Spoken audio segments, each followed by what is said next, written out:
You are now live on Channel 8 and YouTube. Thank you, TCTV. Good evening. The time is 6:30 p.m. I'm Select Board Chair Timothy Toth. I'm calling this out-of-cycle Select Board business meeting to order on this 30th day of April, 2025. If you're able, please join me in standing for the Pledge of Allegiance. I pledge allegiance to the flag of the United States of America and to the republic for which it stands, one nation, under God, indivisible, with liberty and justice for all. Thank you. I'd like to remind everyone today's meeting is being broadcast live on TCTV, Cable Station 8, and on our own YouTube web platform. For those who wish to revisit any part of our proceedings, the recording will also be available on our YouTube channel. We hope that you subscribe to all the videos. The chat area in the YouTube stream is considered the same as if comments are requested in person. They are allowed by the chair and must be by name and address. If any audience members are recording the meeting or plan to do so, please notify us prior to starting. Further, would like to ask our partners at TCTV, please inform the chair if any issues with the live feed occurs so we may pause while they are remediated. I'm pleased to announce we have a full quorum tonight. We have a few guests in the audience.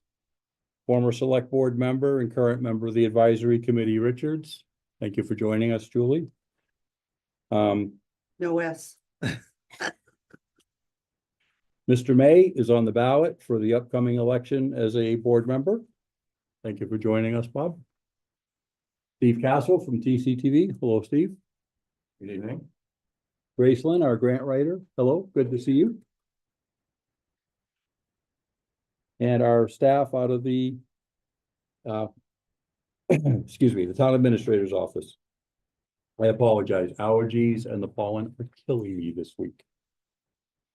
On the agenda tonight, along with all other public documents, are available on www.templetonma.gov, the official website for town information. Here you can also subscribe to alerts for all public meetings and our town administrator's weekly report. For immediate updates, including emergency notifications, please enroll in the Code Red Alert system through the website or by calling 866-939-0911.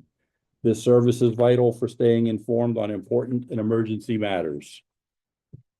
As the chair, I maintain discretion to modify tonight's agenda as needed to manage time effectively, utilize personnel resources efficiently, ensure public awareness. I reserve the right to rearrange agenda items to best accommodate our proceedings and honor our guests. No first timers here, so I'll skip over that. We do have one individual joining us via Zoom. I'm not familiar with who you are, sir.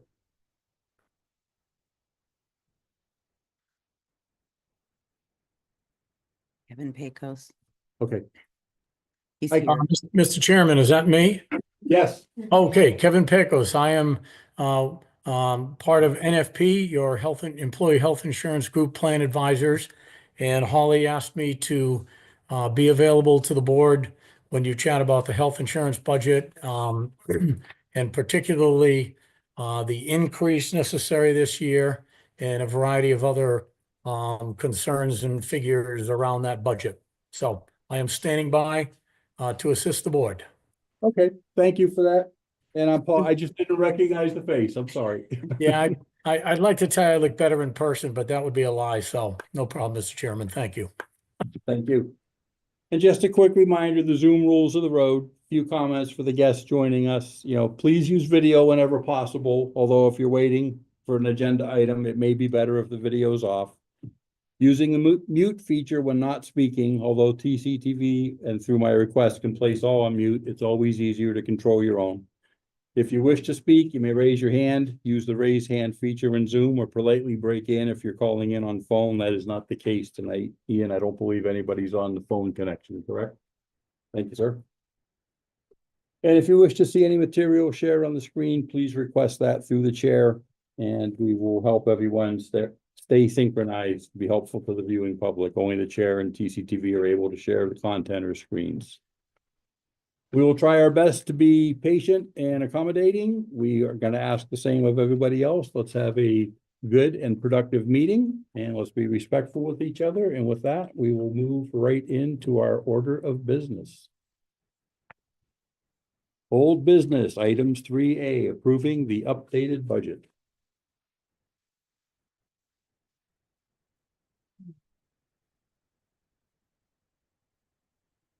Mr. Chair, Yes, I have gone through and updated the numbers to the best of my ability from what I remember the board wanted at the March 26th meeting, I believe it was, that we discussed. On the select board personnel account, I had moved the grant writer to that line item as the prior town administrator had planned to move her over to accounting. I decided it was better off that she stay in our department and work with us. She works closely with us on the grants and the bidding. So I moved that line item to here. Mr. Chair, can I just interrupt for one sec? Sure. And that move was really kind of like to make sure that there was a degree of separation as well. So I support that because I will not be on the board and there won't be any, the ethics office had made that recommendation. So just a little background. Thank you. thank you. Thank you for allowing me to interrupt. Under the town administrator line, I left the rate, the original rate blank and estimated the whole year at 110,000. That allows whatever ends up being in my agreement for the interim position and whatever happens after that for the rest to carry out for the rest of the year. Under assistant town administrator, let's see, I put the stars below, and that is for 9/18 through 6/30. Oh, I put 25. I meant to put 26 on that. Should this arrangement not work out and I go back to that job. For the other portion, I put the executive assistant who is hired temporary and promoted to that level. And that's at about 12 weeks. It's probably a little under that, but I wanted to make sure I had enough money in there. And for the administrative assistant, I put the 1850. That's what we're currently paying the administrative assistant. So that gives me a little bit of room, depending on what happens with the situation, to move people back and forth. I did leave the stipends. There just wasn't a lot of money left to put those back. So I left those at 2550. And I put a note on the bottom. Mr. Bennett had said he wanted to donate his stipend to the conservation agent. However, thinking about longevity and, you know, at any time during the year, he could resign and then we have another select board member and they might want that stipend. So I wanted to leave it in this account. So what will happen is if in June, Mr. Bennett has stayed the whole year, we can do a stipend out of our account for the conservation agent in that amount for the 2550. Anyone have questions on that one?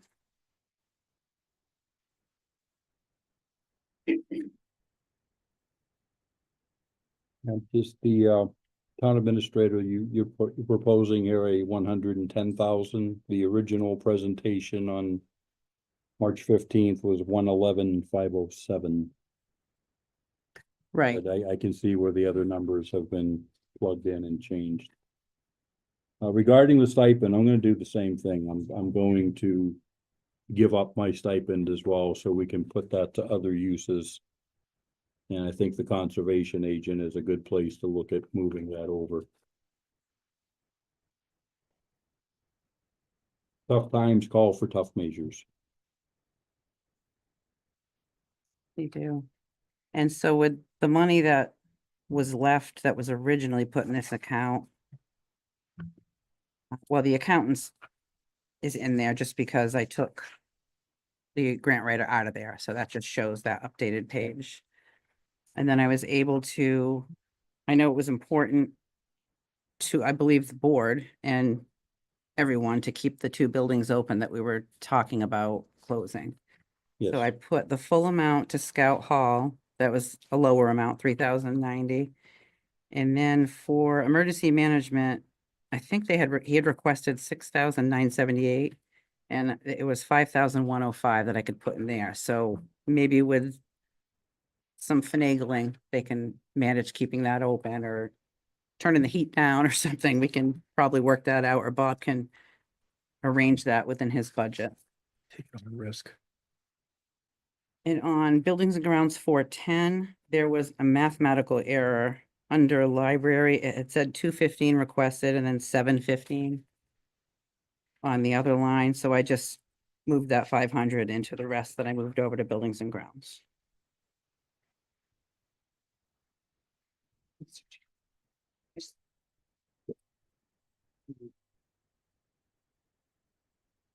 Go ahead, Julie. Okay, I just had a quick question on the stipend. Town meeting voted how much?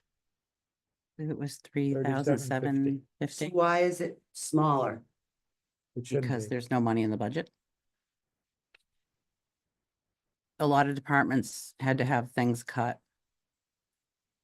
And I don't see any place else where we can find it. Okay, I just wanted clarification on that. Mr. Chair, Spot hard for. I wasn't gonna say anything, but I signed mine away a long time ago. Didn't know you could make a direction for it, so. Well, you can, but I, to I me, don't- it needs, I it just needs signed to it stay in away. that account because, like I said, somebody could resign and then someone else joins and they We want don't the it stipend. belongs in- We need to have it in Right. there. Yeah, as I understand it, that was signed in and that was by the town meeting floor, our annual town meeting 15 May of 24 for the FY 25 budget, Article 20. But that gets reviewed annually, and I believe we're gonna come to that later on in the ATM agenda when we get to it. That's a perpetual review. And if I misspoke, I will apologize for that. And this is probably a good time to, I'll have Kevin speak, but it had come to my attention that Adam had put a 5% increase under the insurance and the budget. And the percentage is actually 9%. And Kevin can kind of explain how that happened, why that happened, and what our options are at this point, because there's not another 4% that I can find anywhere to add into that. Kevin, if you could explain that further? Sure, happy to. So, hello again, members of the board and, Mr. Chairman and, Holly and staff. So this is the way it works. We visited with Adam back in, I'm gonna say, probably early December of 24 and gave him the, what we call the rolling perspective rating formula. Perspective rating formula is a very complex, analysis of the prior 24 months of claims, and administrative expense. And the purpose of a perspective analysis is to predict for the new fiscal year, in this case, fiscal 26, July 1, 25 to June 30, 26, what does the rate increase need to be? Now, when we do that projection in December, it's obviously based on 24 months of claims, which includes only 5 months of claims for the fiscal year we're in right now, fiscal 25. So that would be a rating based upon July 1, 24 to, at the time we met with Adam, through November, or 5 months of claims. And at that point, it looked like a 5% increase was what was indicated by the claims numbers. And again, it's a very complex formula, and I don't unfortunately have it to share with you tonight. This Holly and I spoke late this morning, and she asked me to be with you tonight. So I have some numbers to give you, but I don't have the complete picture. But I'm happy to meet with the board at some point very soon, and I would have all those numbers. So we told Adam that it was a 5%, but be prepared for the fact that based upon claims, as they moved forward through December, January, February, March, that a 5% budget increase would change. Likely would go up, remote chance it might go down, but likely would go up. The three things that are driving claims right now, and this is not a Templeton issue, that 9%, you actually have one of the lowest indicated rate increases of all the towns and school districts that we service, which is around 100. And to give you a couple comparative benchmarks, the GIC, the Group Insurance Commission, which insures all state employees in about 32 cities and towns, is their active plans are increasing an average of 12.5% this year. Well, for July 1, 25. Maya has a rate range of 9.2 to 19.9, and we have about 15 Maya clients, and I don't think I've seen one under 15. And we also have the Mass Strategic Health Group, of which you are a member, and you have the second lowest renewal as of today. The town of Medway has a lower renewal at I think about 6%. Yours at 9%, and most of the other members are ranging, are all in double digits, and we've got a couple that are as high as 25, 26. And the town of Oxford just did a mid-year 32% increase, which is exceptionally rare to say the least. So what's happening? Well, this is pretty simple. We're in the middle of an upper respiratory infection epidemic. As you probably know, that's pneumonias, flus, RSV, continuing COVID hybrids, etc. Now that tends to start in about September, October. It goes pretty aggressively through the winter.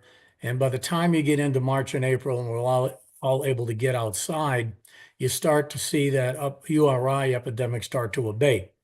This year, because of the rainy April, getting outside has been a little bit later, but we're starting to see those kinds of disease indicators fall. So that's good news, because as those decline, claims will also go down. The second thing that's driven numbers up is the so-called GLP-1 inhibitors, drugs that are used primarily, were developed and approved initially for diabetes management, but are now being widely prescribed for weight management. Those are extremely expensive drugs. You've heard of them, Wegovy, the generic name semaglutide, tirzepatide. Those are extremely costly drugs. And the prescriptions for weight reduction have soared as people have essentially demanded them from their doctors, and doctors have agreed. And in general, weight reduction is a good thing because it can eliminate a variety of comorbidities that go along with weight issues. So they were widely used. The problem is they're extremely expensive and they've driven cost up enormously. So much so that Medicare recently announced that effective next year, they are not going to cover those drugs for weight reduction. And Blue Cross Blue Shield of Massachusetts recently announced that on January 1st, 26, they will also not cover those drugs for weight reduction. Harvard Pilgrim announced that they will continue to cover two of the three. They won't cover Ozempic, but they will cover Wegovy and I forget the third one. Harvard Pilgrim has a much more prevention-oriented business model, and they believe that weight reduction is a good thing to do. So they're going to continue to cover it, but a lot of other insurance companies are abandoning it. And the reason is because they're fantastically expensive and they're being prescribed on a massive basis. And the last factor is Keytruda, the so-called immunological awakening meds. Basically what happens is when you get a malignant tumor, your body initially attacks it. And then over a period of time, as that tumor grows, your body thinks, well, it's growing, it must be okay, and stops attacking it. That whole class of drugs, the Keytruda class, basically tell your body, no, that's not a good thing to have. And they awaken your immunological system to continue attacking it. Now, I happen to have a family member who was diagnosed 2 years ago with melanoma stage 3, and that family member received that med. The lowest price I could find for it was $30,000 once every 3 weeks. The highest was 60,000. And my family member stayed on that med, receiving those infusions once every 3 weeks for 9 months.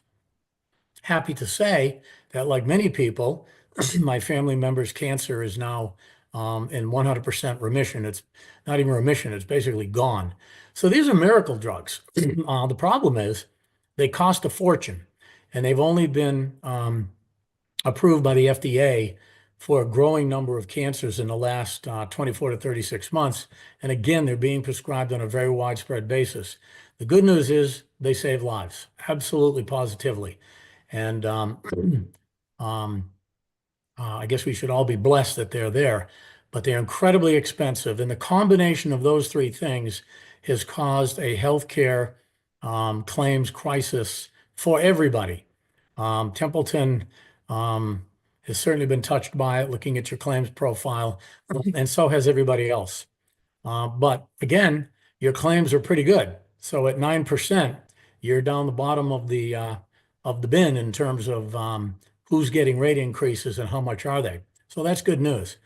Now, I called Adam, Ken and I, my colleague, you've met Ken before when we've come up to present to you. And Ken's the underwriter. And we indicated to Adam in early February that claims had gotten worse and that the rate increase was now, the rate increase was indicated at approximately 9%. And that was utilizing claims through January at that point. We told Adam that when the upper respiratory epidemic began to wane in typically April, that we might see claims begin to decline. Not a promise, but we might. And at the same time, your stop loss insurance, think of it as you have a deductible on your insurance. Your deductible happens to be at a $50,000 level. So when any one single claim generated by a Templeton employee or dependent reaches that level, the insurance company, the stop loss insurance company, starts paying, and Templeton stops paying. So you have several claims that have now reached that level. As you can imagine, that cycle begins anew every July 1st. So for a claim to reach that level takes a number of months, but you've now hit that level, and I think you've got 3 claims now running in excess of that, a couple of others approaching it. And so those claims now come off of your experience. They're not paid by your premium, and they're paid by the insurance policy that is in your name.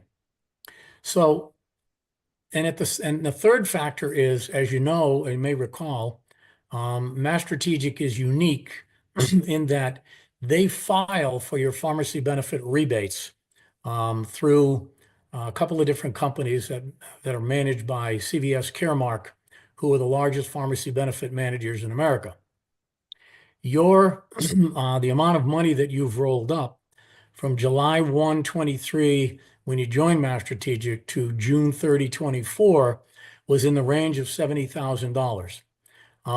That money is yours, free and clear, to do whatever with you wish to do with it. And since July 125, there's more. And unfortunately, I tried to get hold of the treasurer today for Mass Strategic. She's a part-time treasurer, to get the update on that, and I don't have it. But you get at least somewhere around that number. So where are you as of today? Well, we told Adam that he needed to do a 9% because that's what was indicated by claims through January. When frankly, his reaction was pretty negative. And he said, well, I don't think we can afford to do that. And I said, well, my job is to report to you what the increase needs to be. And then you need to do with that information whatever it is that you believe you should do. Now, the problem at this point is this. With a 5% budget and a 9% rate indicated, if you go forward with a 5% budget, then there is a very good chance that when you start the year in July, that the claims that you will generate will be greater than the 5% because you're 4 percentage points low compared to what the formula says you should be at. Now, I hasten to add, health insurance rating is not purely science. It is part science and part art. And good underwriters, when they create those formulas with a myriad number of factors in them, do a great deal of attempting to project what does the rate need to be 3 or 4 months from now. So when they're setting rates in March, they're setting them for July 1st, which is months away. And the period of time for which the rate has to be set is 15 months away because that's June 30, 26. So were you to go forward with the 5% budget that you have now, and in my conversation with Holly this morning, she indicated to me that trying to increase that budget at this point would be problematic. And I certainly sympathize with her, being a town manager for 46, 47 years and having written that many budgets and more, I certainly understand that at this late date, and particularly with the budget, the financial situation that every city and town is looking at this year, and with House One, the governor's budget actually reducing local aid, that everybody is facing a very difficult year. So having this information being given to you at this point, with an expectation that you're going to be able to increase the budget, I fully understand is not a likelihood. So what I told Holly this morning is this: if you must do a 5% increase in your rate and budget that amount, then what Ken and I will do is we will sit down once we've got the full financial picture through April, which we will not have until about the 3rd week of May. The 3rd week of every month is when we get the full claims run for the prior month. We get all the stop loss reimbursements that are in the pipeline, and we get the pharmacy benefit rebates for the prior month, and we can add that information up for how much money you've got. We will figure out a plan for you that allows you to go forward with that 5%, bearing in mind that it may not be adequate and additional funding may be needed. Now, where would we get that additional funding? Well, here is the current relative picture. Your claims at present are running about $80,000 over the premium that was paid through about the end of February. Now, an $80,000 shortfall based upon a $1 million+ budget is not a shortfall. It's basically a break even. Remember, underwriting is not so precise, that we can get it within 3 or 4%. So budgets can be a little over, budgets can be a little surplus under. That's basically break even. So you're not in a bad situation. Some of the mass strategic communities are carrying $2 million deficits. Those folks are being forced to pony up some money, but you're not in that category. You are also sitting on somewhere between 70, 80,000 pharmacy benefit money, which is your property, and that number has been added to in recent months. I just don't have the number at this point. But I would not be surprised if you've accumulated somewhere near 100,000. Now, you remember, Mass Strategic is the only purchasing collaborative that allows each individual city and town in the group to retain their share of the pharmacy benefit money. The GIC collects it, but they don't give it to individual members of the group. They retain it, and nobody can see how they use it. The alleged is that they use it to reduce rates. Well, that may be, but they don't announce how they do it. Maya has the same practice. They collect the money, but they do not tell cities and towns how they spend it. And you certainly don't get it as an individual community. Mass Strategic, you get the money. So one potential plan is to say, so let me back up for 1 second. The Mass Strategic Health Group has said every one of its members that is carrying a deficit as of June 30, 25 is required to pay 40% of that deficit to Mass Strategic by June 30, 2026. So you have an entire year to pay back some of that deficit. Because obviously, Mass Strategic can't operate forever on a deficit. But they're extending very liberal terms to their members. So they're saying 40% by June 30, 26. If there's still a deficit, 40% more by June 30, 27. And if there's still a deficit, the last 20% by June 30, 28. So those are pretty easy targets to make. And frankly, depending upon what rates are adopted, any existing deficit can be whittled down pretty quickly.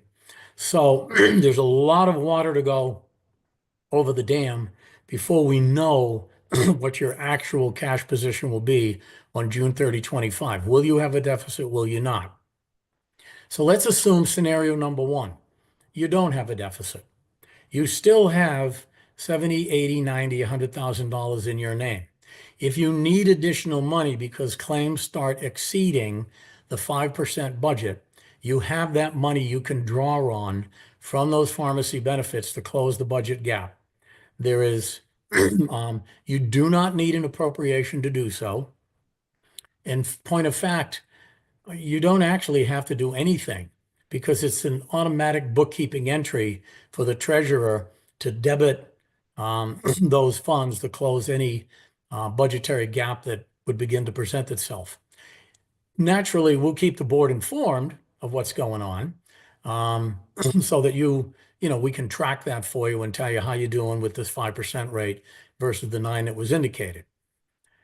The other scenario that you could do is you could say, well, we're going to go with the 5 and we're going to basically hope for the best. Now, as I said, underwriting is a very inexact science. A 5% rate increase, if medical claims begin to stabilize, because we have made the assumption in that rating formula that produces the 9, is that current conditions are going to go on. And as I said, current conditions in terms of claims are the worst. This is probably the second worst claim cycle we've seen in the last 30 or 40 years, with the worst one being in the early 90s, but this one isn't far behind. Now, is this going to abate? It is, because these things run in cycles. The one in the early 90s ran for 3 years, and then it dropped like a rock. How long will this claim cycle last? Well, what I can tell you is that with large insurance companies like Blue Cross no longer covering the GLP-1 drugs, you're going to see a substantial impact in claims because those drugs are no longer covered. And those drugs are a huge part of your healthcare spend because your pharmaceutical component of your healthcare spend is probably approaching some 25, 26, 27% of the total that you spend on healthcare. So if those pharmaceutical numbers begin to drop, there's going to be a very beneficial effect. Now, on the bad news side, and it depends on your perspective. If you're somebody taking those GLP-1 drugs, anybody saying they're not going to cover them anymore is not good news. It's good news for overall financing, but not good news for individual people that take them. Harvard Pilgrim is still going to cover them. Now, what they've done is they've knocked off Ozempic, and they're not going to cover it. It's the most expensive of the 3. They are going to cover the other 2. So, but there will be some downturn in expense. There's no doubt about that. So you might get lucky, and the 5% rate might end up actually covering claims and administrative costs. It is more likely that it will not cover it. There will be some shortfall, but it might be 1 or 2%. It could be 3. We don't know. So option 2 or scenario 2 is that you take some of that 70 or 80,000 now or anytime in the next couple of weeks, and you say, we're going to grab, and I'd have to crunch the numbers for you, but we're going to grab a chunk of that 70 or 80, and we're going to supplement our 5% budget to get it up to, let's say, I don't know, a couple points, 7. What does that do? It makes it more likely by 2 points that you will have appropriated enough money to cover your claims. What the board needs to share with me is if you have a preference. Now, you don't have to do that tonight, Mr. Chairman and members of the board, because Ken and I would be very happy to visit with you about the third week of May, come to you with a full deck of information with both of those scenarios fleshed out and say, option A, here's how much money you've got in the bank in your name. Here's how much it would cost you to supplement your budget by 1 percentage point. And then you could say, you could pick any variable, 1 point, 2 point, 3 point, because you're going to know what every 1 point cost you of that surplus. The other scenario is we use the 5%, hope for the best, and then you use some of that pharmacy benefit surplus to pay that 40% of the deficit if a deficit does in fact exist on June 30, 25. At $80,000, you're so darn close to break even that 80 could evaporate in the next 3 or 4 months, which will tend to be better months in terms of claims than this past winter. So there is a pretty good likelihood that we'll be turning the corner and that 80,000 could get whittled down over the next 2 or 3 months. But I'm very happy to return to the board, in 3 weeks and go through these scenarios with you. The good thing is, if you decide you want to use some of this pharmacy benefit rebate money to supplement your budget, again, you do not need to take an appropriation action at town meeting to accomplish that. All you have to say is, Kevin, please apply 30,000, 20,000, whatever the number is of our money that we own, and use that to supplement the 5% rate. And we just do it automatically. It's a bookkeeping entry that's done at Mass Strategic by the treasurer. So you don't have to worry about getting this done by town meeting time or trying to fit this into your budget that you currently have. You can go with the 5% budget, and we will figure out a plan that will allow you to do so and utilize some of this pharmacy benefit money. So I know this is very complex, and I apologize to the board because frankly, we have been waiting for numbers from the treasurer, and we're planning to come out and meet with you. Holly has been doing her level best. She and I started a dialogue about 3 weeks ago when I first said to her, hey, the Massachusetts Health Group Board meeting is next Tuesday, which was about 2 weeks ago. They are going to vote on the minimums that the budgets need to be for each city and town. What did Adam budget? And Holly did her level best to figure that out. And that took a bit of time in order to figure it out. And as I say, she was able to report to me this morning, working with the town accountant, that 5% appears to be what the number is. So I have no explanation for the board why the higher number wasn't, frankly, paid a bit more attention to earlier in the budget process when it might have been possible to accommodate better than a 5% number. I don't have an explanation for you, but I'm reporting the facts as they have emerged. And again, we can make this work for you, whichever number you want to identify in your budget and go forward with. I just want to emphasize that, Mr. Chairman and members of the board. And the only reason we're able to do that is because you have a very substantial surplus in the treasury in your name, which we can use for a variety of purposes. All things being equal, to be honest with you, we would have loved to see that surplus sit in the treasury and grow, continue to grow over the next year. And by June 30, 26, maybe be 150, 170, 180,000. And then you could do some other things with it. But under the circumstances, we understand that you may need to tap some of that. And so, we have the ability to do so. I'm just simply not prepared tonight to give you a full depth plan because this has all evolved literally since this morning when Holly called me. And by the way, Holly's doing a terrific job for you. This is very, very complex. She's trying to assimilate all this information and help the board. And there should not be any surprise whatsoever that she asked me to be with you tonight to bring this very complex situation to your attention and to explain it.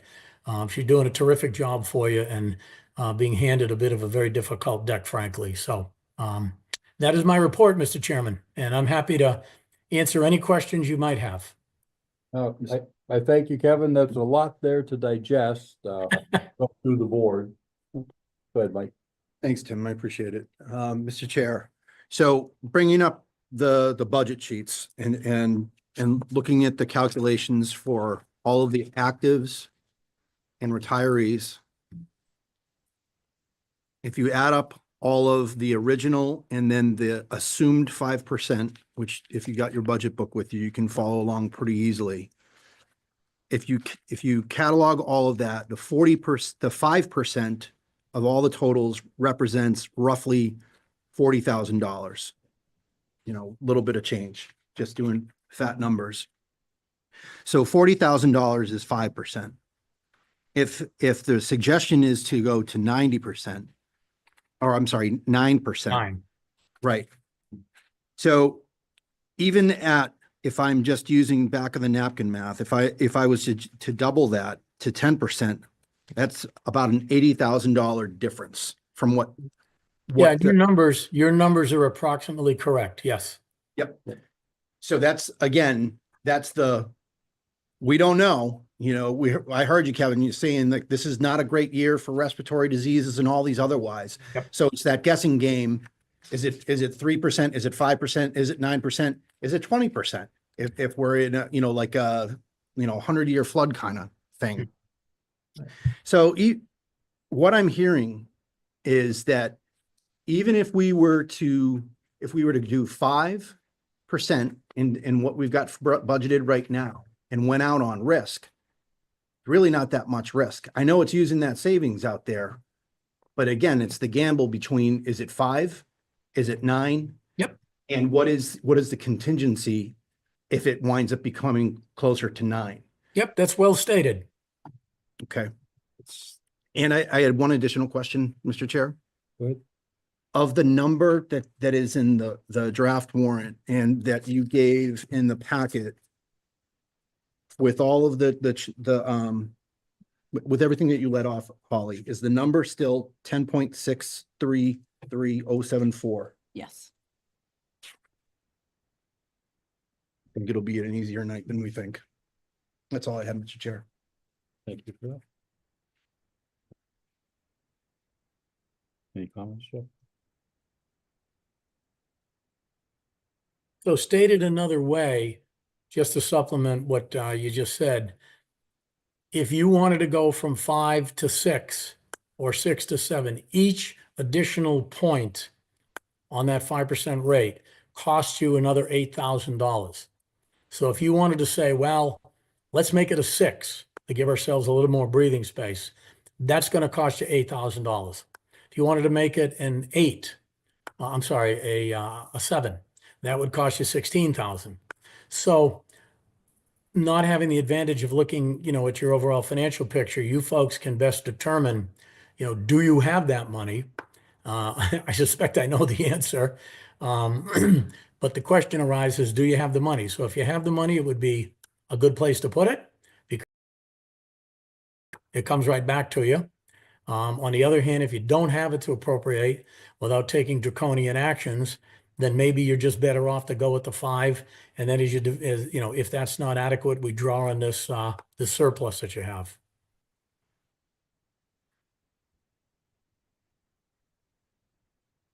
Thank you for that, Kevin.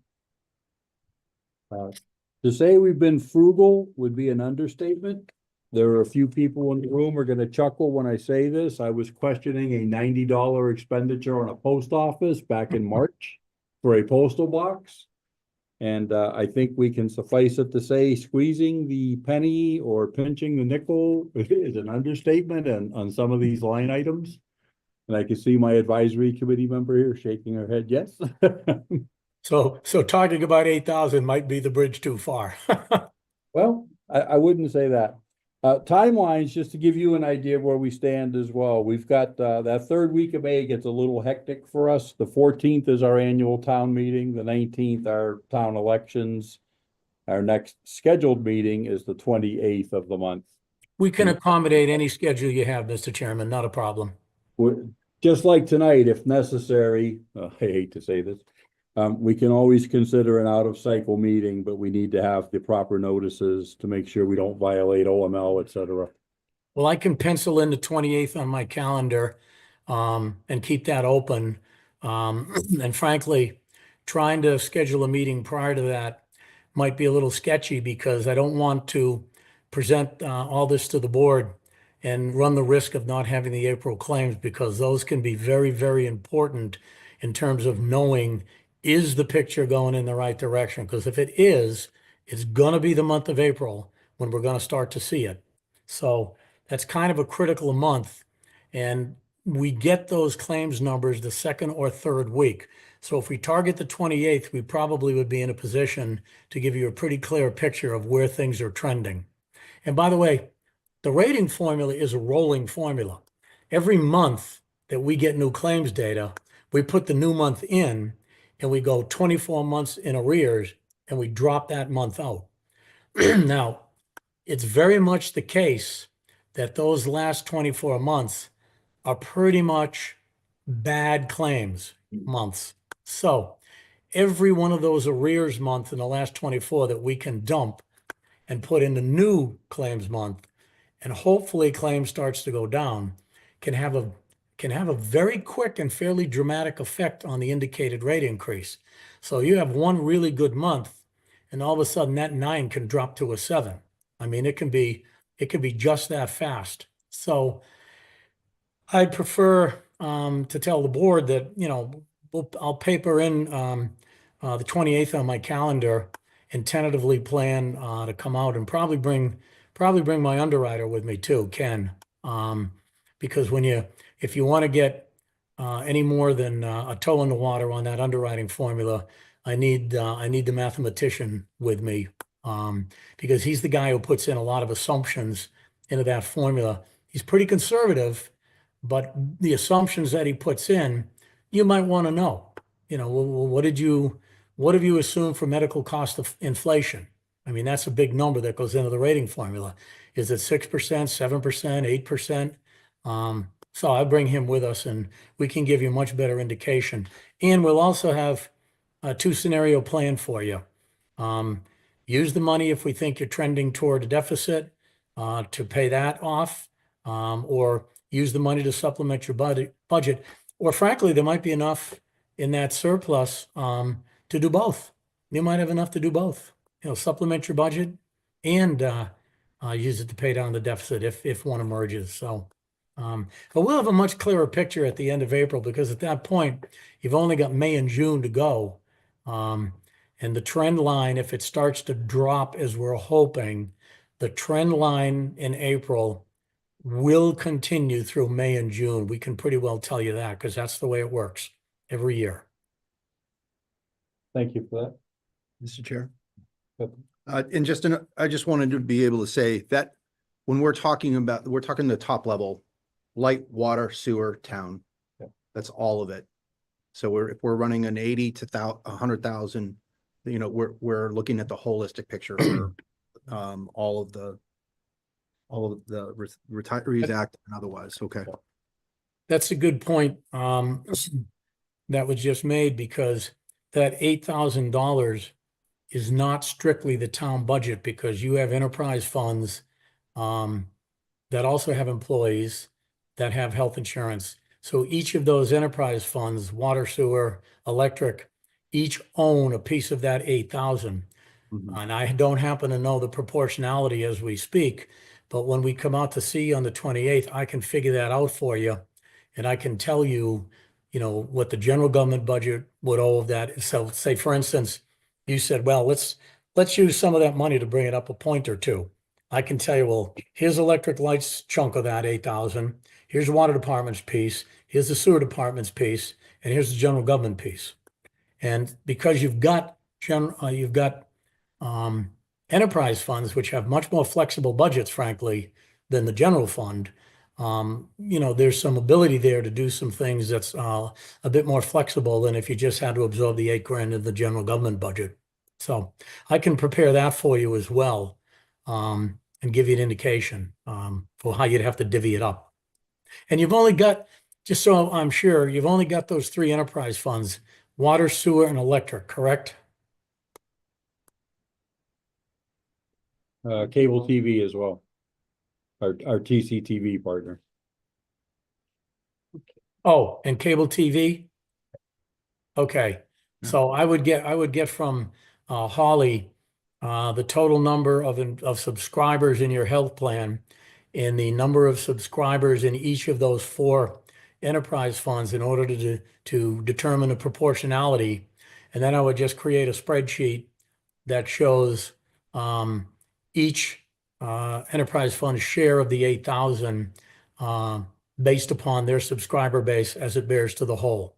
And we can be prepared to show you that. That's pretty easy.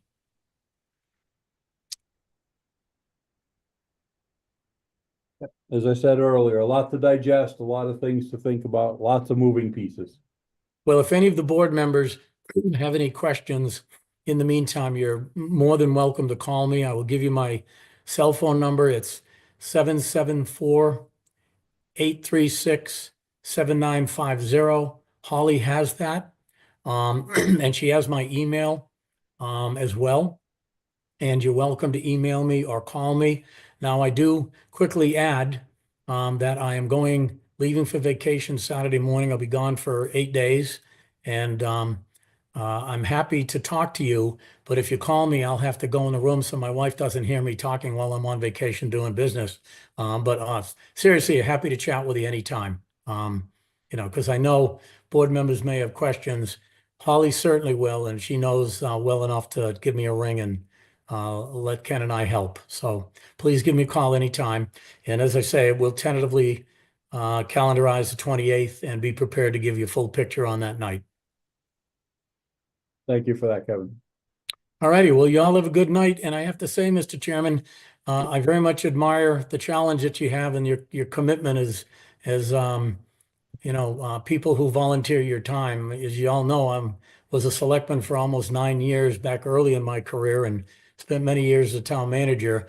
And I wish I could tell you that I really miss doing budgeting, but that would not be true.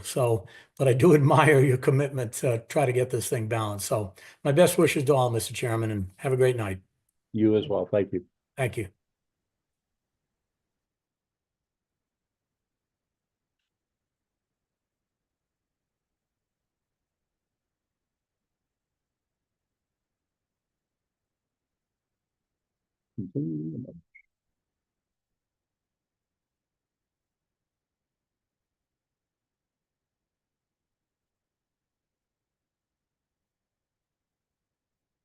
Was that all the highlights, Holly, or is there anything else we need to look at? There's one more thing that I think you need to be aware of, especially as we go through the warrant. Mhm. I believe Melanie had given you each. I'm not sure if she did the updated free cash plan. And there's more planned for than we thought. If we do everything that's in the warrant with the 180, 618.11 for the snow and ice deficit, which is that's the exact amount it's up to for FY 25. And everything else in there, we're gonna be in the whole 55,000 in free cash. So it's looking like we need to carve off that much. Included in that is the forensic audit that's in there. The 10,000 for the Berry grant match is 3,500 for USSAA. I'm actually not sure what that is. I'd have to double check with Melanie on that. The NRSD supplemental, tanker release, TCTV supplemental, and the OPEX anticipated backfill. Shoot. These are her, excuse her notes on there. They're a little messy.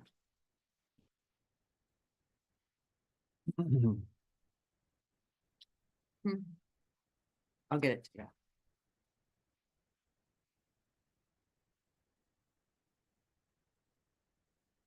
That's the last surprise, though.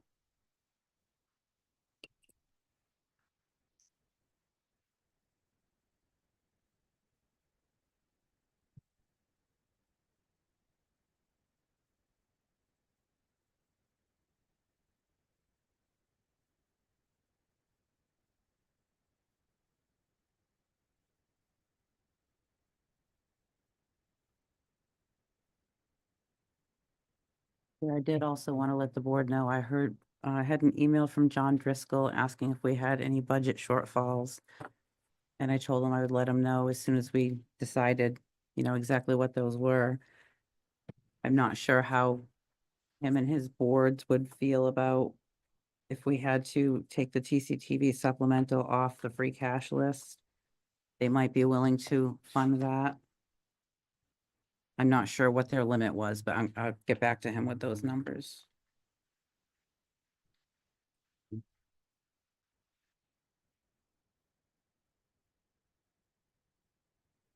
don't know if you know, maybe you can refresh my memory, the tanker lease, this is the second year of the lease? Yes, it is. Yep. I'm concerned if we take that off the list, is that gonna put us in default on the lease? I don't know the answer to that.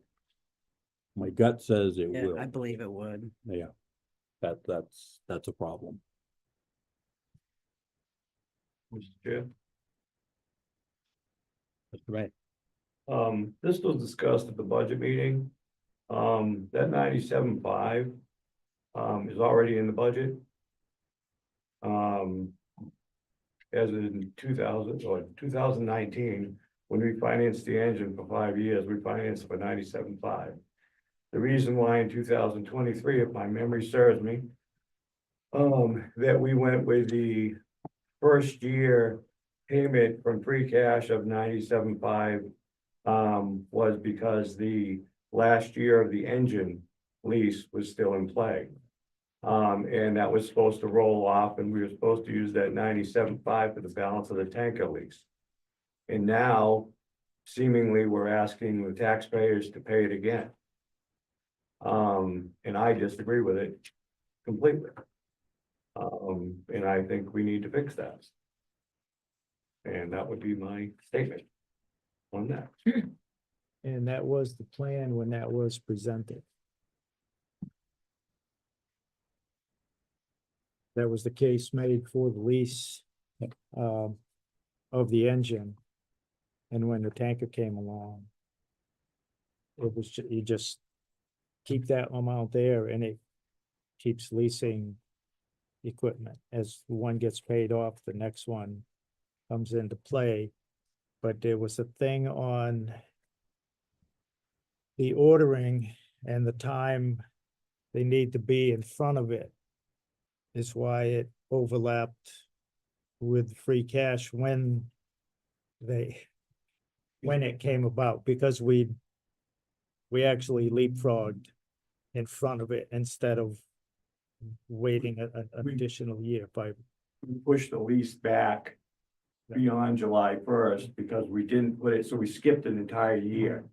And we put it off beyond July 1st, so because we didn't have the money last year to pay it. From my memory. But you're right, and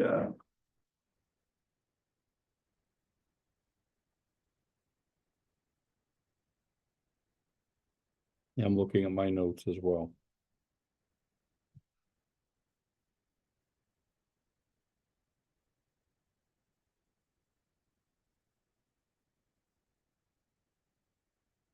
And part of that is the extraordinary build times on fire apparatus.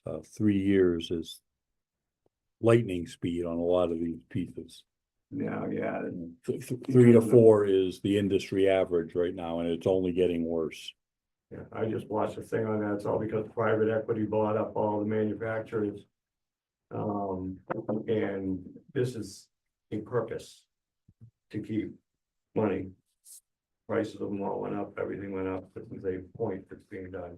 198 Los Angeles firefighters, fire trucks were out of service waiting for parts during the fire season, during that fire, because of this. Yeah.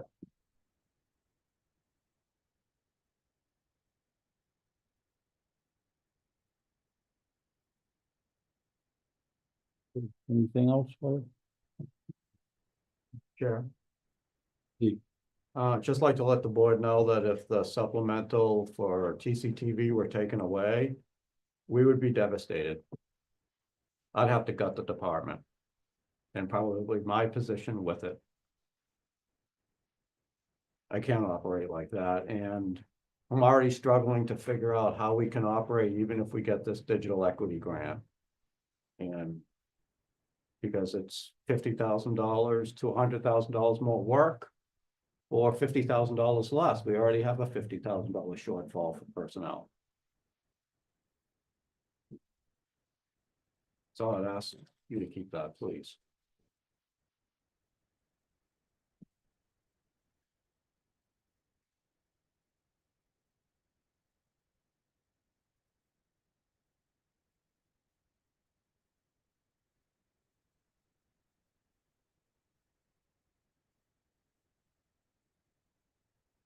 Mr. Chair, Mr. Curry.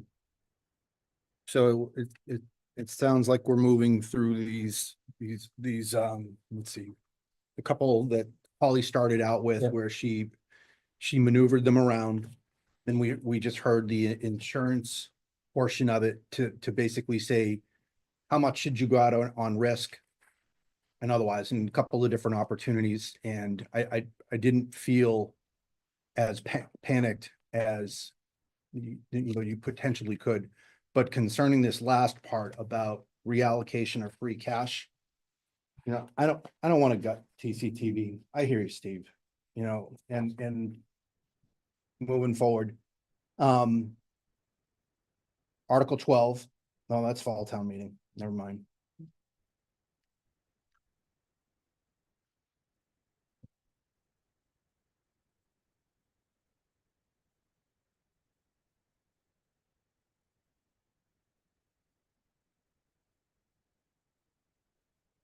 I was gonna say, in tough times, you can use your financial management policy to guide you, but if you've got to make a tough decision, it's a guide. It is.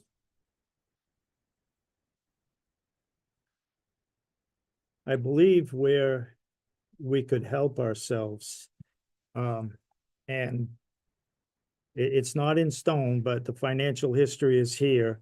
And it's the same way that we deal with the House One budget in January. We never know about that until August, maybe. But we go on the faith of that presentation. So I'm looking at the local receipts, motor vehicle excise tax. You look at the past few years, what's been estimated and used in the budget and the actual, I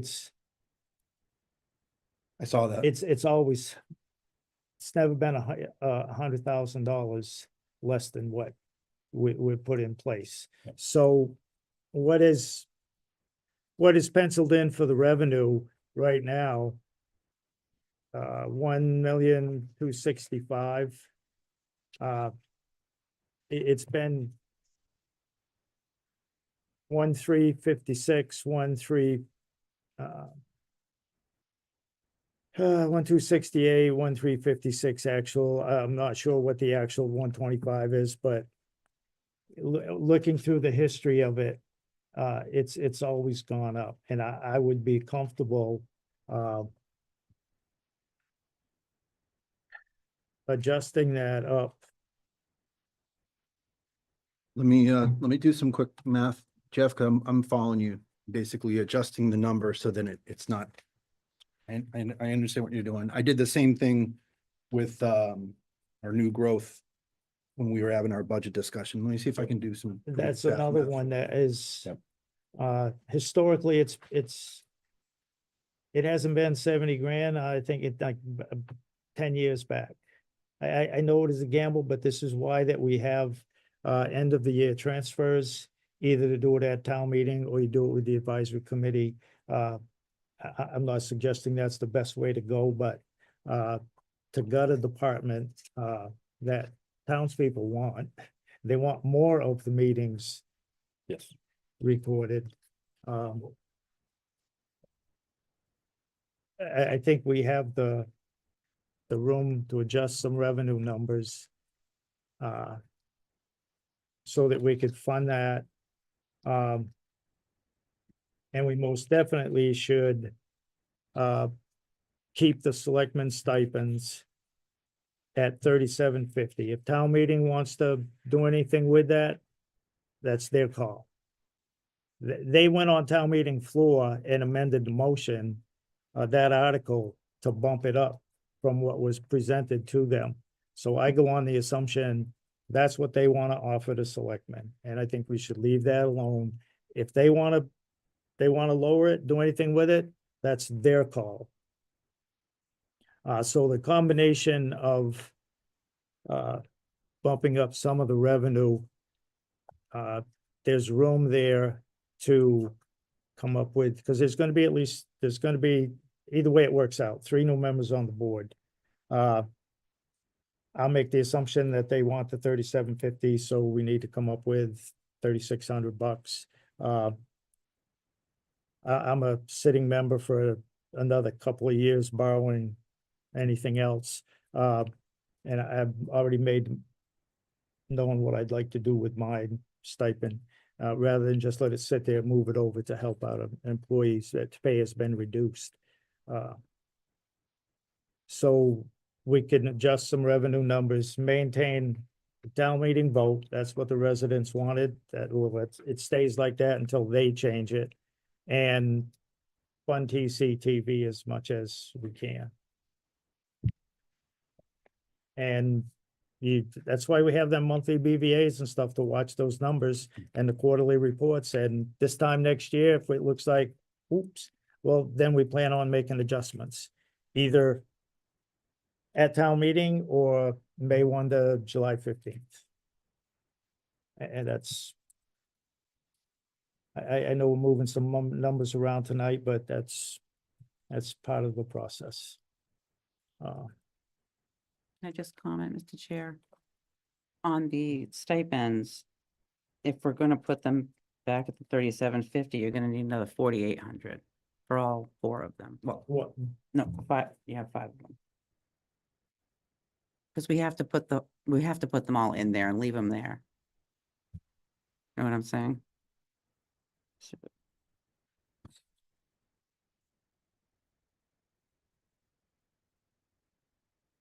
so, Mr. Chair, Go ahead, Mr. Kirk. just, to answer Jeff's point about following the motor vehicle excise tax. You only had 1 year where it went down, but that was, it was a small amount, 850. Otherwise, every year you're going up about 80, anywhere from $40,000 to $90,000. So if the actuals were 1356 from 2024, we would have an estimated actuals for 2025 of 1.382511. And then it would be estimated amount for 2026 would be 1.4 million.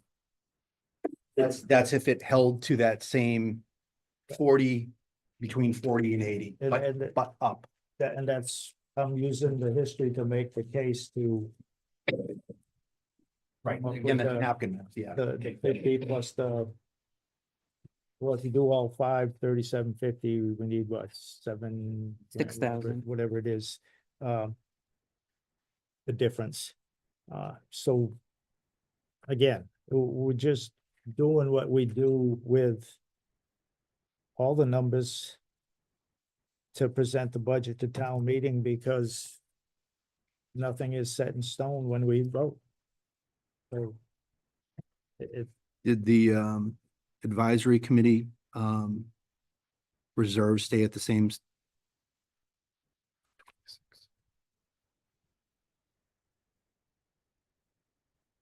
It hasn't changed since the original budget, but I'm trying to remember. We had it at.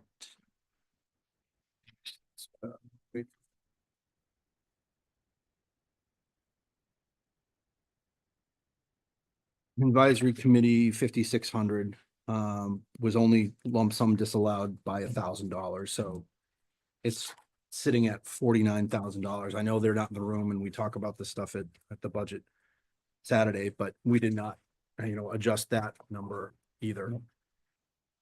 That's another potential source that you could actually move money within the budget, whether it's an estimate or in that case, it is a specified amount of $49,000. Yeah, so Just throwing options out. No, that's a good point. I also want to throw out just something for the board to consider, rolling back onto that thought on the tank release. I'm concerned that if we go into default on the lease, yes, that 97,034 is a scary number. There's an intangible number that's going to impact every property and building, private homeowner. Because the fire department has an insurance services organization rating. It's a class 6 with tanker credits. We take the tanker out of the equation, the tanker credit goes away. 30 years ago, I could give you a number. The formula was very clear.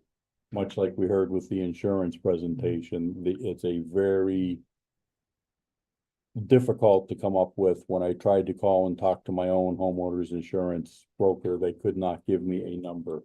But if we Yeah, lose that tanker truck, I will guarantee you homeowners insurance rates are going to go up. There will be Skyrocket. another cost to the homeowner. Phillipston's So- is 9, I think, Yeah. because they don't have town. No town water, and their dry hydrants have never been certified. And they're a 9 if my memory, And that's Correct. the worst case scenario. but trying to get that ISO formula from somebody is like. Yeah. It's, Good luck. yeah, it's.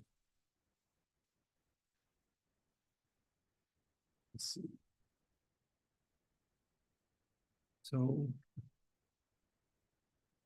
I know that was a bigger number that I gave, So, the 1.4 million. So if you adjusted that number, the administrator approved. Excise tax was 1265.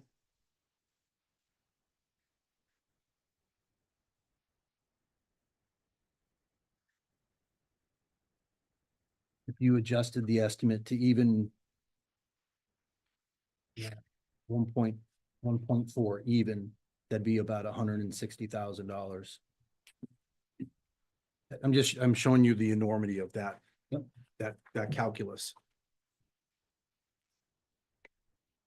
Even if you took half of that, yeah, well, it's for the stipends for TCTV.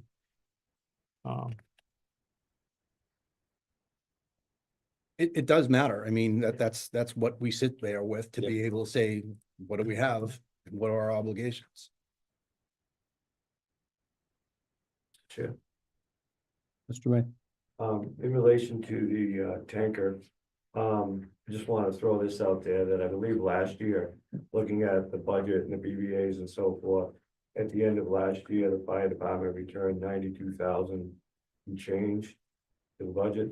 In their budget, they carried 92,000 more than they spent. So just saying that there might be some money there that could be utilized towards that tanker money, so we might not need to come up with the whole 97 from another source. It might be findable with the budget for part of it.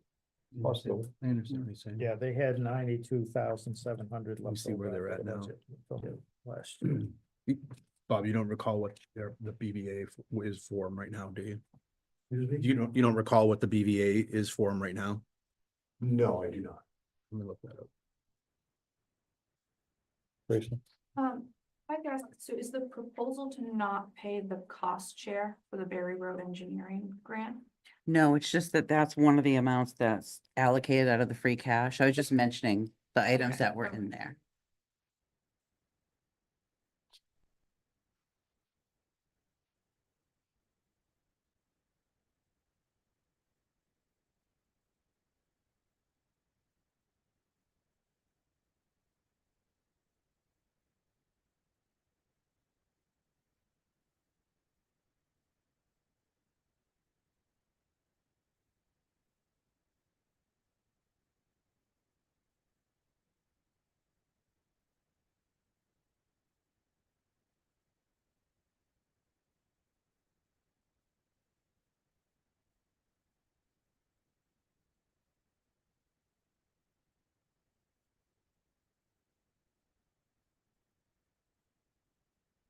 Mr. Chair.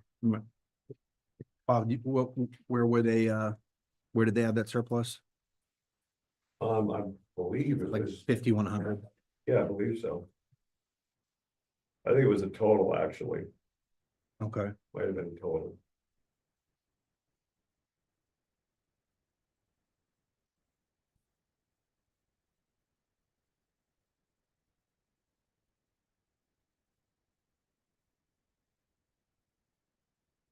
We're running about the same as everybody else. Pretty close.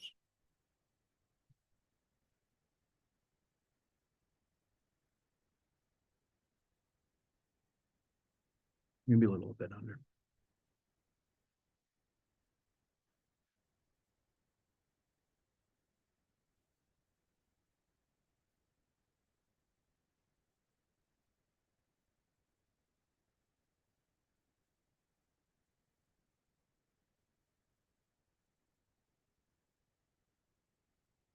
So Mr. Chair?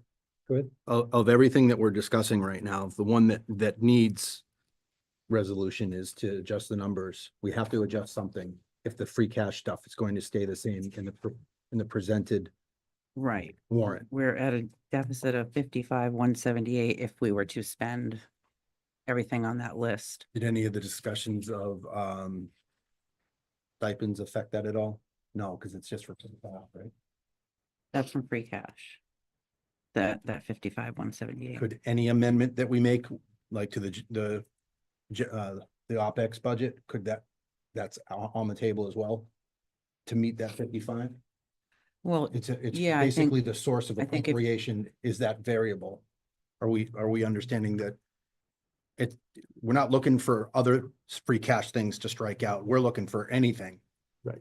Okay, at a total of 61,178 to do the select board stipends and cover that 55,178. what do you think? Because we have to come up with that tonight or else we can't. Right.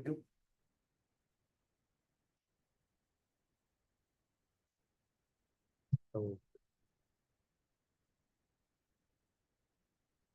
What's the number? 55? The total is, 78. well, 55,178 for the free cash. And then 6,000 if you want to add back the stipends to where they were originally. Oh, I don't know where.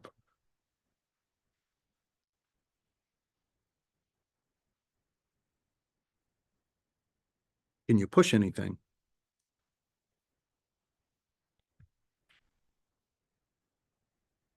Entire budget, you mean? No, I mean, if we have to find, if like money has to be like money. If we're looking for free cash cuts, is there anything we can push to fall?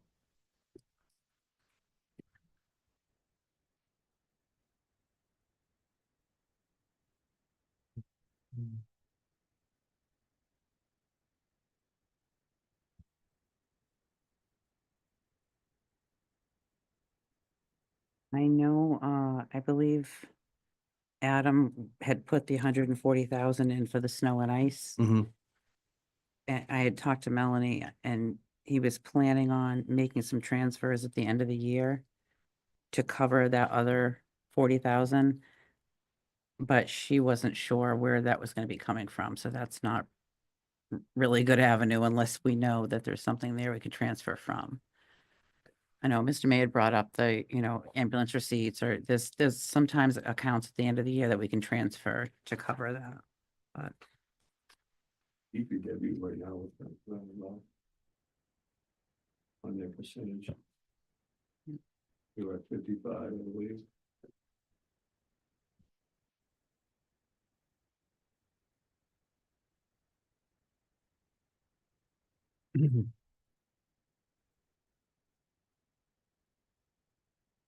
Ambulance receipts becomes a bit of a sticky wicket.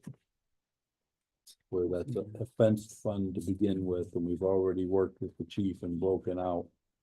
And apportioned the salaries across the fire and the EMS side.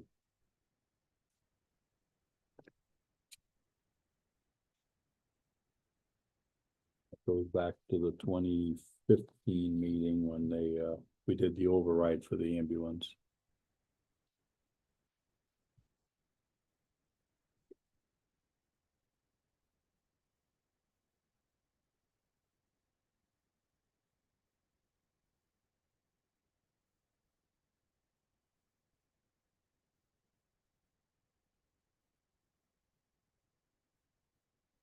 The risk of being unpopular 2 years in a row. And it was Adam who suggested the 215, which matched a 2.5 increase. Yep. He was the one who recommended free cash. You can make available 215 in free cash and go to the 1.5 in stabilization. That's why I say 2-time. Unpopular guy. Again, just trying to help us get across the finish line. You actually wind up having a little bit extra.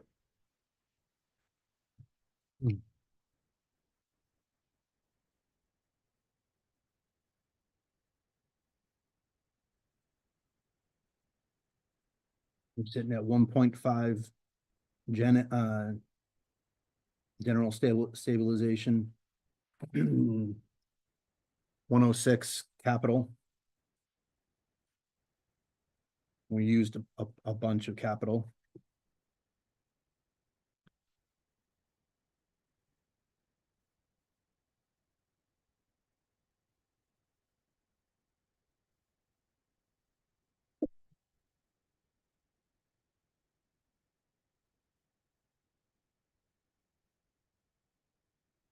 Even if you took Steve's or recommended a different, again, that's like not on the table for you to just take. That's like that's something that you'd have to negotiate to use, like Holly was saying, but that's not even enough to cover it. Right. So why touch them?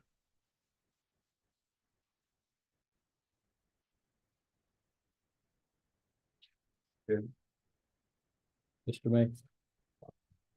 Just as, to what Grace was mentioning earlier, could we not remove the 10,000 from free cash and go to the infrastructure stabilization? For the 10,000? The grant manager doesn't care where we take it. She gets it. Yeah. The 10,000 that for the Berry Road, could we not remove that request from the free cash and instead look to the infrastructure stabilization account Which is at 177. and take 10 from that to cover the cost sharing? Good idea. Could you also add the 50,000 for TCTV to that? Because that would make us, we'd still have a little Under bit left. That's not infrastructure.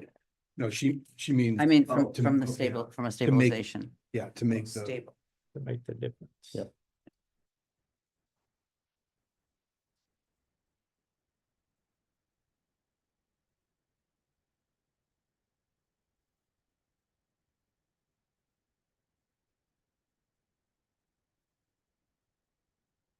solve that, then the warrant becomes much easier to approve.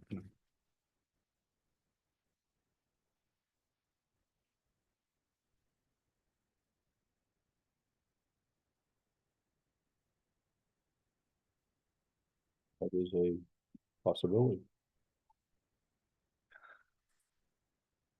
We need 45. In Bob's scenario, we need 45. You're cheap seats.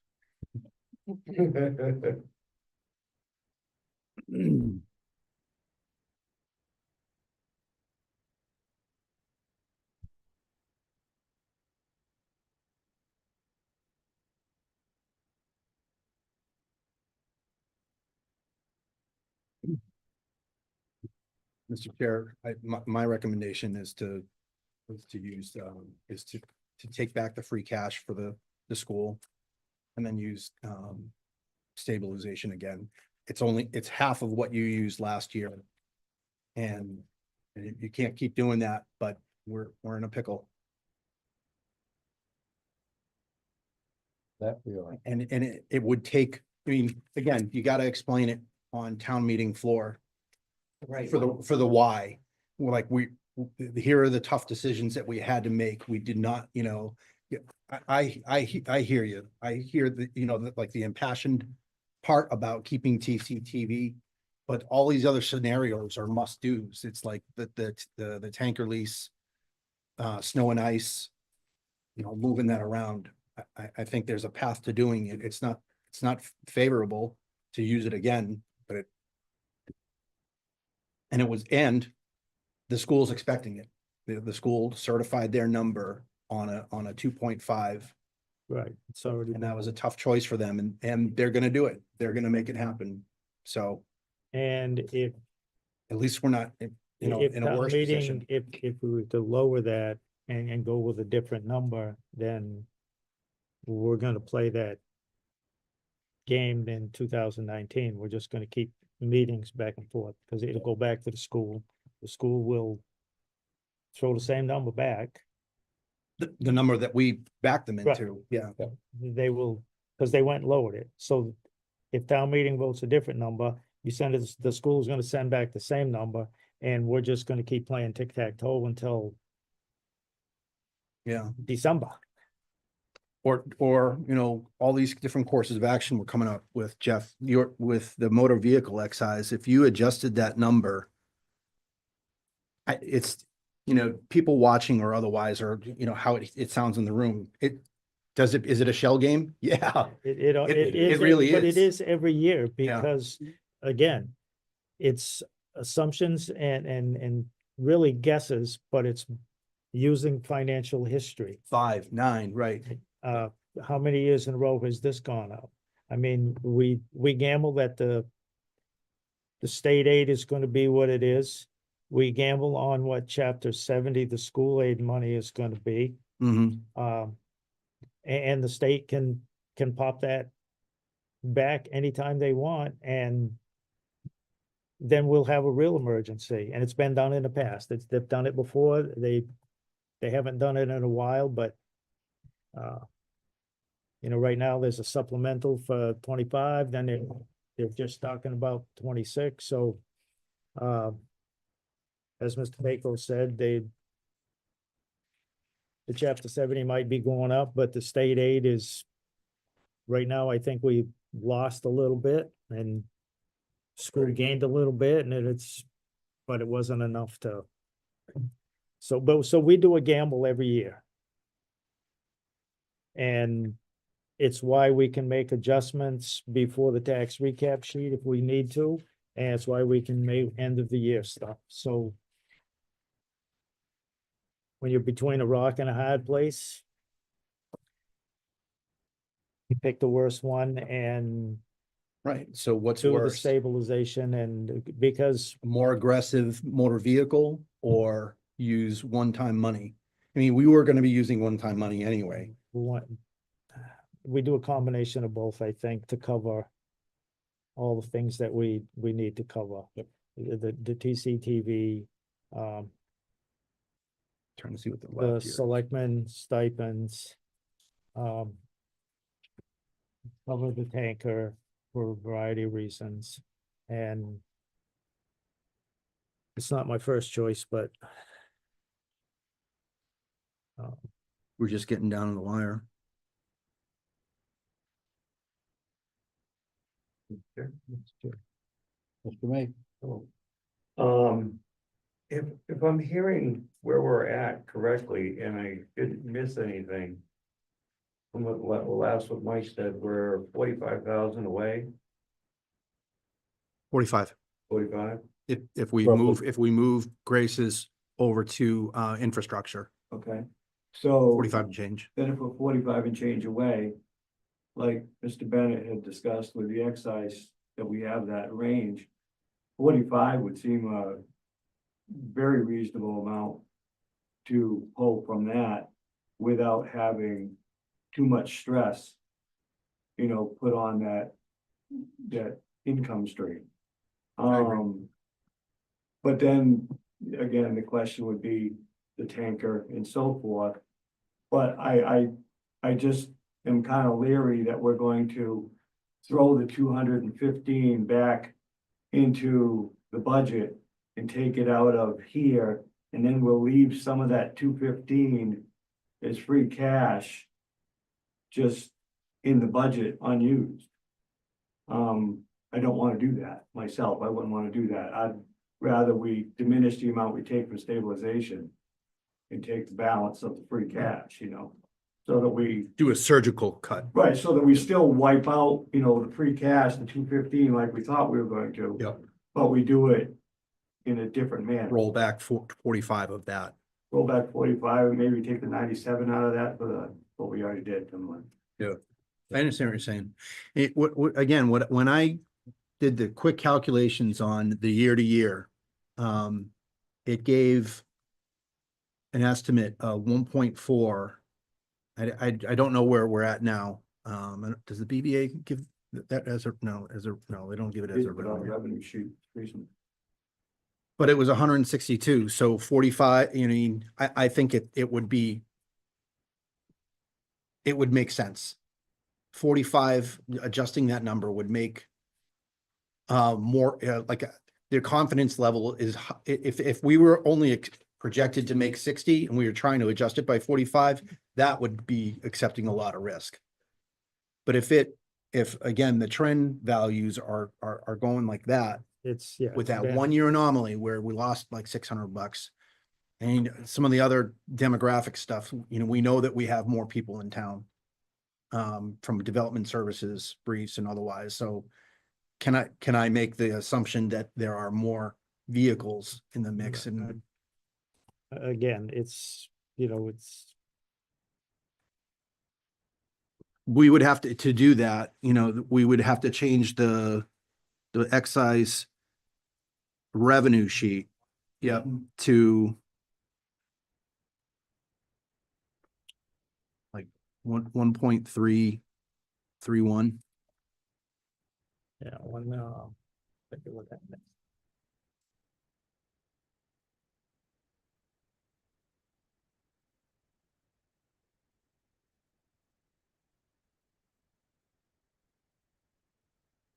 One 300,000, What's the number? get,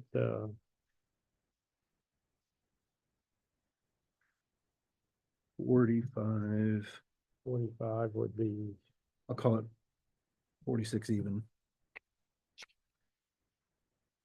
So the revenue estimate for motor vehicle would be 1,311,000.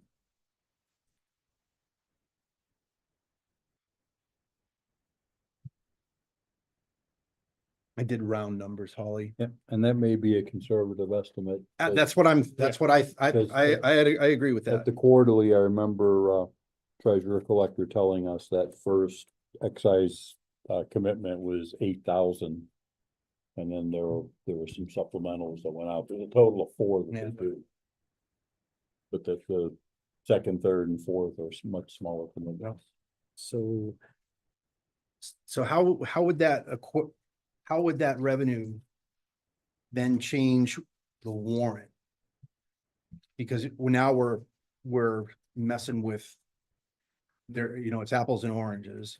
We're using another appropriation to come up with that. We're building general fund where we're talking about there's not enough in the free cash. So everything is written out in the warrant as free cash. And we're coming up short 55,178. If we change the matching fund, the 10,000, that's easy. You can, that line item, you just change to infrastructure. And that automatically gives you Holly a better number. All she's got to come up with is 45,178. Is it 10 even? Okay. But if we're adjusting a general fund revenue number, what do you change in the language?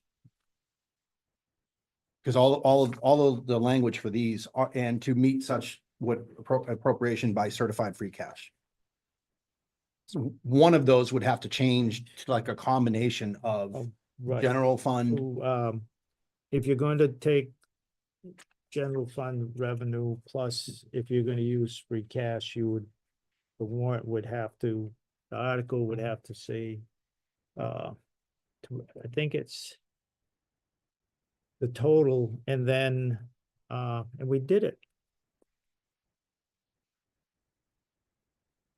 raise and appropriate and with a transfer from free cash or wherever you, the same with, when they used to do with the budget, the general fund budget. Yeah. To raise and appropriate this much money, but blah, blah, with a transfer from like, they used to ambulance receipts. So you just use that format Yeah, to we, work. I mean, we did it last year when so Narragansett. Right, same thing. So You give a total and then give the wording breakdown of where the funds will come from. I'm looking at Article 24. Yeah, I know we're doing, major surgery right now, but the outcome is that we'll have a balanced budget that we don't have to start rewriting everything else. So if we're giving them 214,534 from certified free cash, and the rest is coming from general fund, 8.5. Right? Oh, well, there you go. There's the answer. It's already written in there. So Right, the total, they want 8.7 and we're meeting that 8.7 with 8.5 from general fund and 214. We would just adjust the general fund number and reduce Right. the free cash number by, that's it. okay, Whatever we, Do you mean Just change after the you dollars increase in the here. revenue? that is correct. So we're talking about adjusting the motor vehicle going from 1265, 1.265, 1,265,000 even, and going to 1,311,000 even. Following me so far? Yeah, I'm just trying to figure out the difference in my head. 46. Upgrade equipment. 46. 46. Because we needed 45, 178. So I just evened it out for the revenue part of The it. total we need is 55,178. I know. So we already moved the. We're 10. gonna change Graceland's article to the source is going to be infrastructure because we have 177 in that. Okay. And then the number. So we would reduce the 214,534 by $46,000. And we would increase the 8.5 by $46,000. Does that all make sense? There's $822 unaccounted for. yep, just add the, But that would fix us. yeah, just add the Yep. 46 there and subtract it off the free and you're there. Yep, and that's all we have to do. And just That was fun. Maybe I should stay. make sure we change the wording and the I agree. dollars.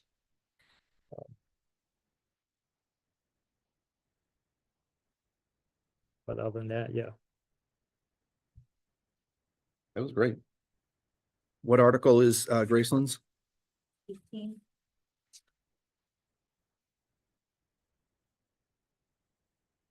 No, 19. Kept adding articles. Yep. So that would be set appropriation by a transfer of $10,000 and no cents from infrastructure stabilization.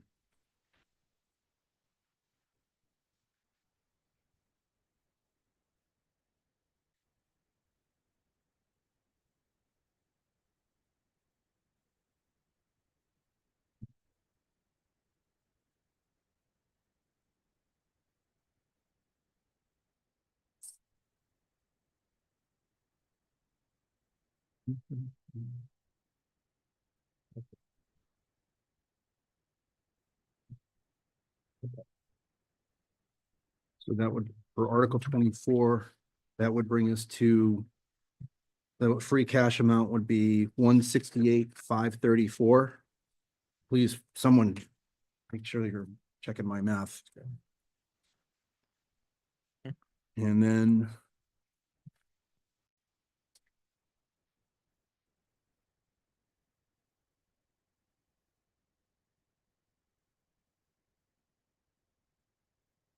That looks right.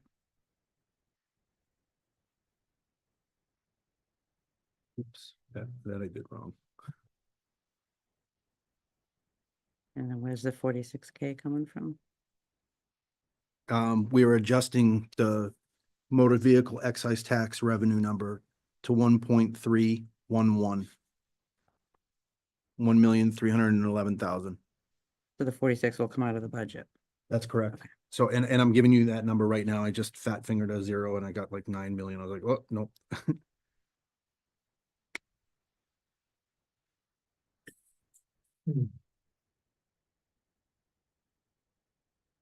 All right, and the school amount coming from general fund from the school is 8,618,765. And doing all that balances the budget and the free cash use. Again, you get like $922 unassigned.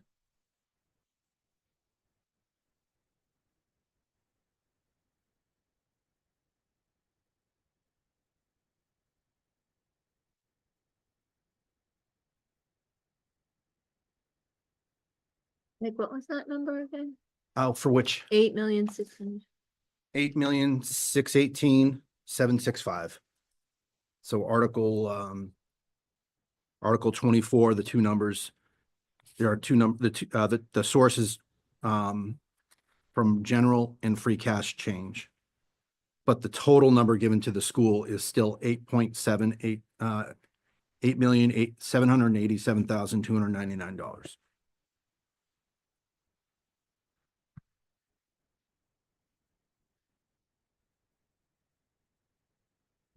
Does that not leave us an excess in free cash? No, Yeah, I mean, I could fine tune it to in excess of $922. is that what it is? It doesn't, by removing the 46 from it, doesn't it leave the 46 in free cash? No, we need the 46 to cover. Taking that from revenue though.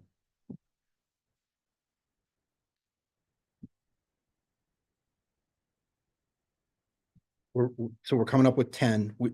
Right now for the numbers that we have, Mhm.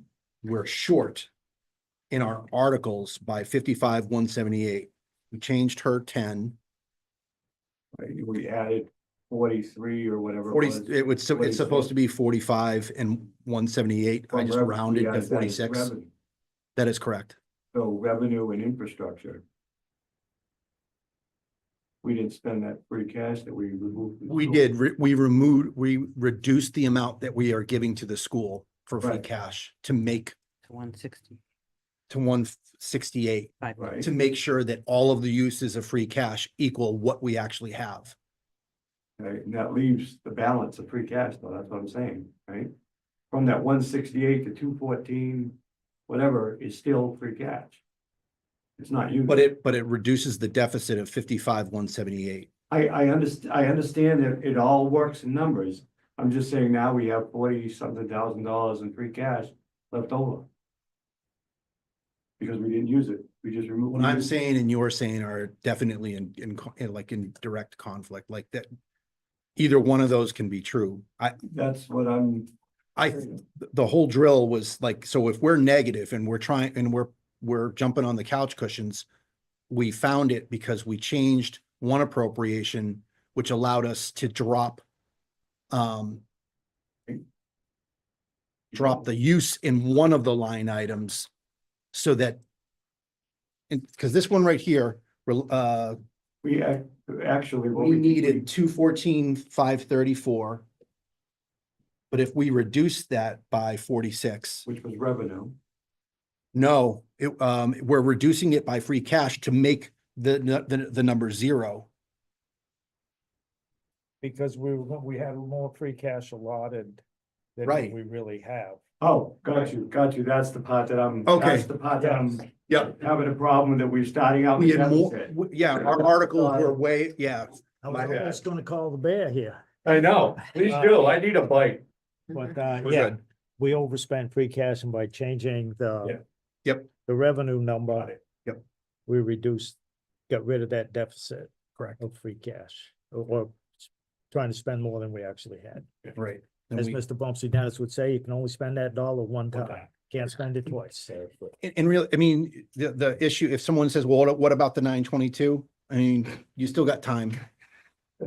If it's gonna, We need to roll over something. yeah, It's in the financial management. the plan. 922 isn't an issue because we have more than what we needed. It's the same thing with the shell game that with revenue. You could wind up having more or less based on, we're saying the motor vehicle excise, it's likely to be more.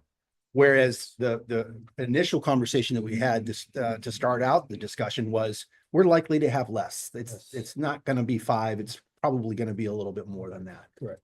But again, that's the gamble with a budget. And I still think new growth is gonna be more than, but we'll see when that comes up. Yep. So the only stabilization we'll be hitting is the infrastructure. And which is a good thing. Cause the way the state, but It's only gonna detriment. shouldn't by drop, 10 but grand. Yeah. it's just a thought in the back of my head, this might be the year. Do you need a motion or anything? Like to do these, to move or to change the revenue projection? Or is this just sausage making and Holly will We're adjust just the budget moving book? numbers around. If the final number, what I think we need a motion on. Okay. The stipends, we're gonna adjust them. We'll leave them at, like I said, I don't the know. town meeting I don't have anything to say. about voted, this. if they wanna move them, I just think they should move them. If we had to get that amount from bumping the new growth up, then I guess, then that's what we do. You're able to explain it though. I mean, if you're saying 2550, you're able to, and the same person that said, I think they deserve 3,700 stands up and say, no. You can have the conversation and say, the budget's just not supporting that. And this was an area where we actually could make some other line items a little bit more easy to swallow, which is, I guess, exactly what your point was when you said, I'll give mine up. You're like, I want this person to have, And Stay in adjust the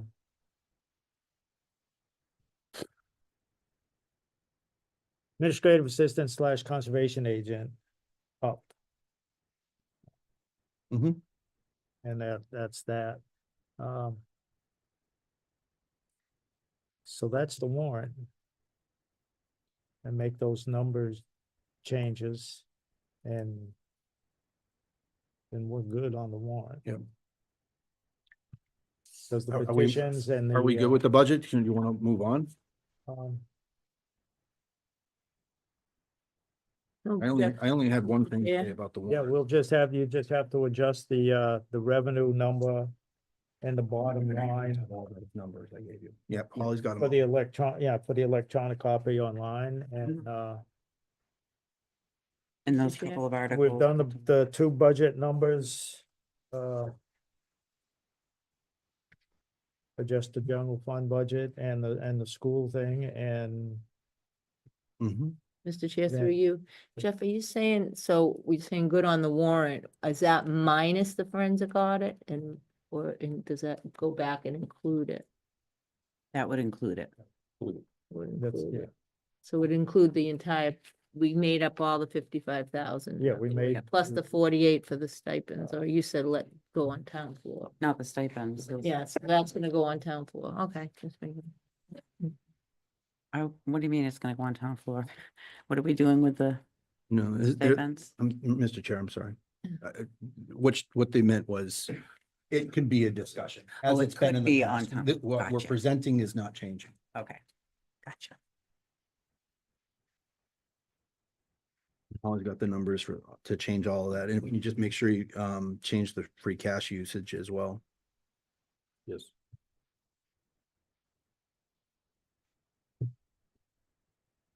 And there are 2 new articles. Well, not new, they had placeholders. I just didn't have them actually on the warrant. Mhm. 20 and 21. Just wanted to bring your attention to.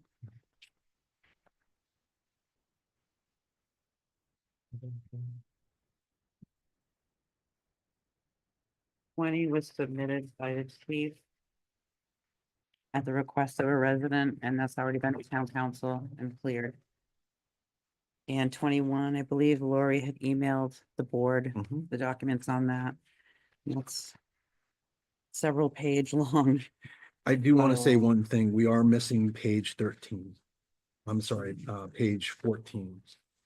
You are? We are. So I like to get page 14 because I have page 14. I do not. And all I wanted to do, I'm sorry, Mr. Chair. That's okay. All I wanted to be able to do was see how they changed along with the planning board's recommendations, and what I'm missing on page 14 is planned use. There's another one with it. Oh, thank you. I have another one. My apologies, that's my fault. Okay. As long, I knew we had it.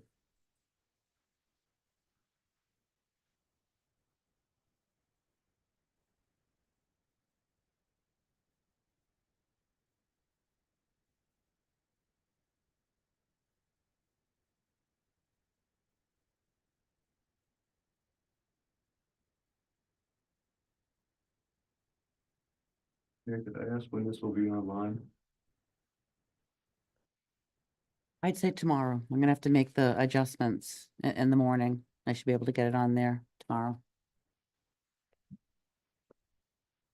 If I'm not mistaken, advisory is They're having it primed and ready Tuesday. for Monday or Tuesday. Tuesday. Yep. So as soon as I get it done, I'll send it to advisory, and I'll send an electronic copy to the board as well as the candidates. Thank you for that.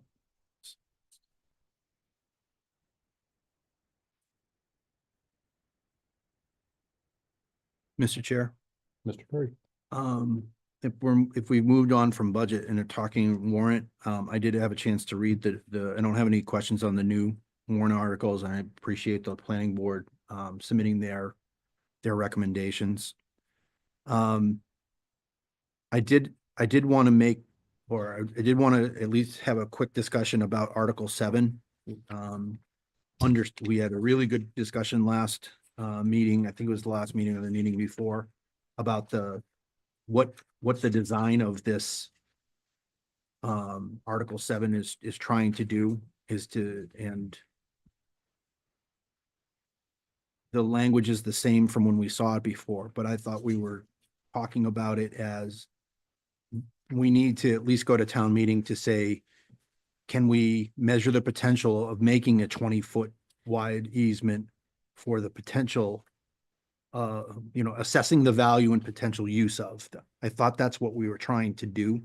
And I would have an amended language if that's what we're trying to do.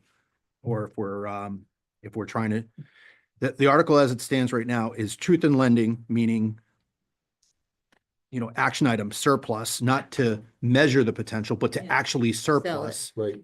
Give the authorization and the truth in lending there for the installation and maintaining, the reason why we are taking a look at that. But I thought that, in our discussion, we were saying we have, even to find out, even to do a study, we have to ask town meeting to measure the potential of a surplus of a 20-foot wide easement for the purpose of assessing value and potential use of. So we're not saying what it's for, we're basically saying, what's it worth? And that costs money, right? Yes. Yes.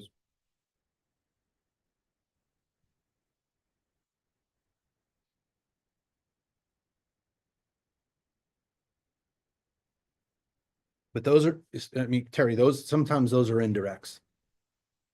Indirect costs. It's within, whether it's a legal budget or otherwise. Okay, they're already accounted for. Correct.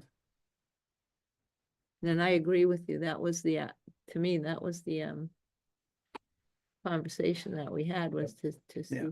to I see even the cost offered of- I even offered that language, I think we were saying, we're not ready yet. There's a couple more questions, but I at least offered that language to say, if we change the warrant to at least say, hey, town town meeting, we would like to assess, we want to see if it's worth surplusing this land for the potential use of 381 Baldwinville Road.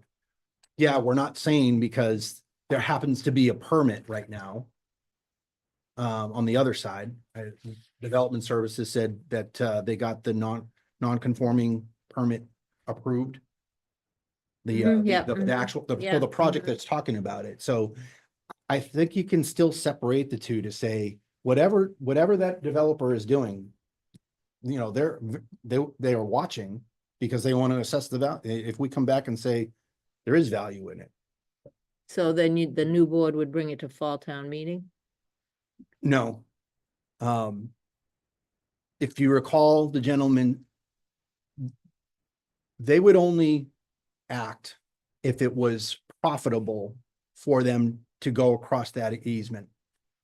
And since, even if whether it affects us or not, and that was a side discussion, but we were assessing what the property was, that developer very much cares what that answer is.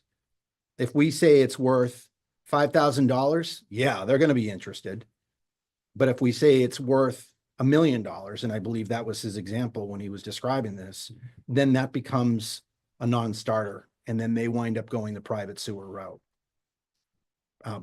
septic route. Does that So- make sense to you? It does. Which I understand they are prepared to do if they. Yeah. they- This is like a fact-finding article. It's like almost like a, Does it ever get to Question. come back before the town for a vote? Or is it a done deal? If Become- say it's 1,000, then they say, okay, we'll take it. becomes Then other does it go- boards' prerogatives at that point. Permitting and otherwise. This is an assessment of the land. So the gentleman came to the TA and said, I'd like to do this. I mean, this has obviously been in discussion for quite a while, at least Well 2 over a years. year. Yeah, yeah. So this is, the town administrator prepared this to say, you know, the language that he used might have been a little bit more like, not showing your hand, but saying, we're doing this because of the person. And I'm saying, don't do it because of the person. Do it because we would like to know if there's value in this land, usable, how much is it or otherwise, because then that becomes the consideration where they come to the town and say, I'd like to offer you, I want to buy it from you. It's still our land.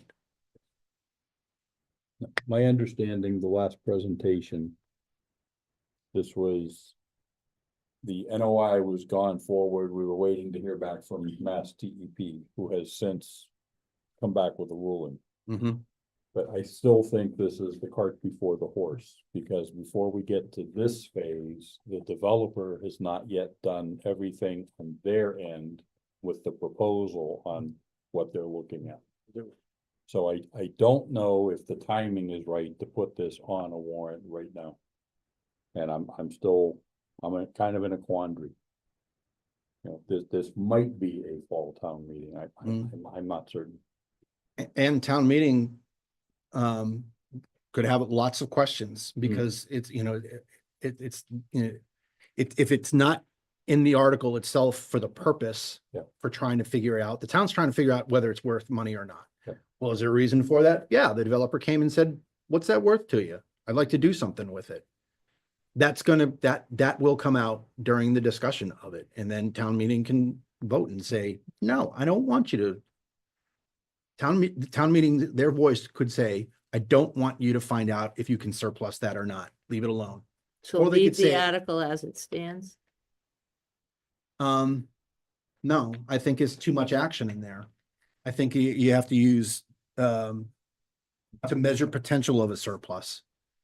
If you say surplus in that, that's an action item. Therefore, if town meeting says yes to that, then the town could, and I say the town, the full-time voters. staff, right? Could, you know, bring it before the board and otherwise and say, it's now that surplus. Because So all of the lat longs are in there. It's basically defining that swath. Yes. So the And voters town will meeting could have say- the say. Say again? The voters at town meeting will have the say how this moves forward, but you want to change the wording to give them the say. I want to tee it up in a way that is not so much forward leaning because it still gives the town, it allows the town to answer the question, is it worth something or not? But it doesn't say, I can now go surplus it. The way it's written, we could go surplus it. Okay. If it had a yes vote. If the board so choose to do that. Yeah. But if the board says, no, we're not going to do it, then it doesn't get done. Because all they're doing That's is, after town meeting said yes or no? if town, because town meeting is being asked to authorize the select board to surplus. Oh, you're right. You're 100% correct. So Okay. could we change our minds? Sure. Yeah.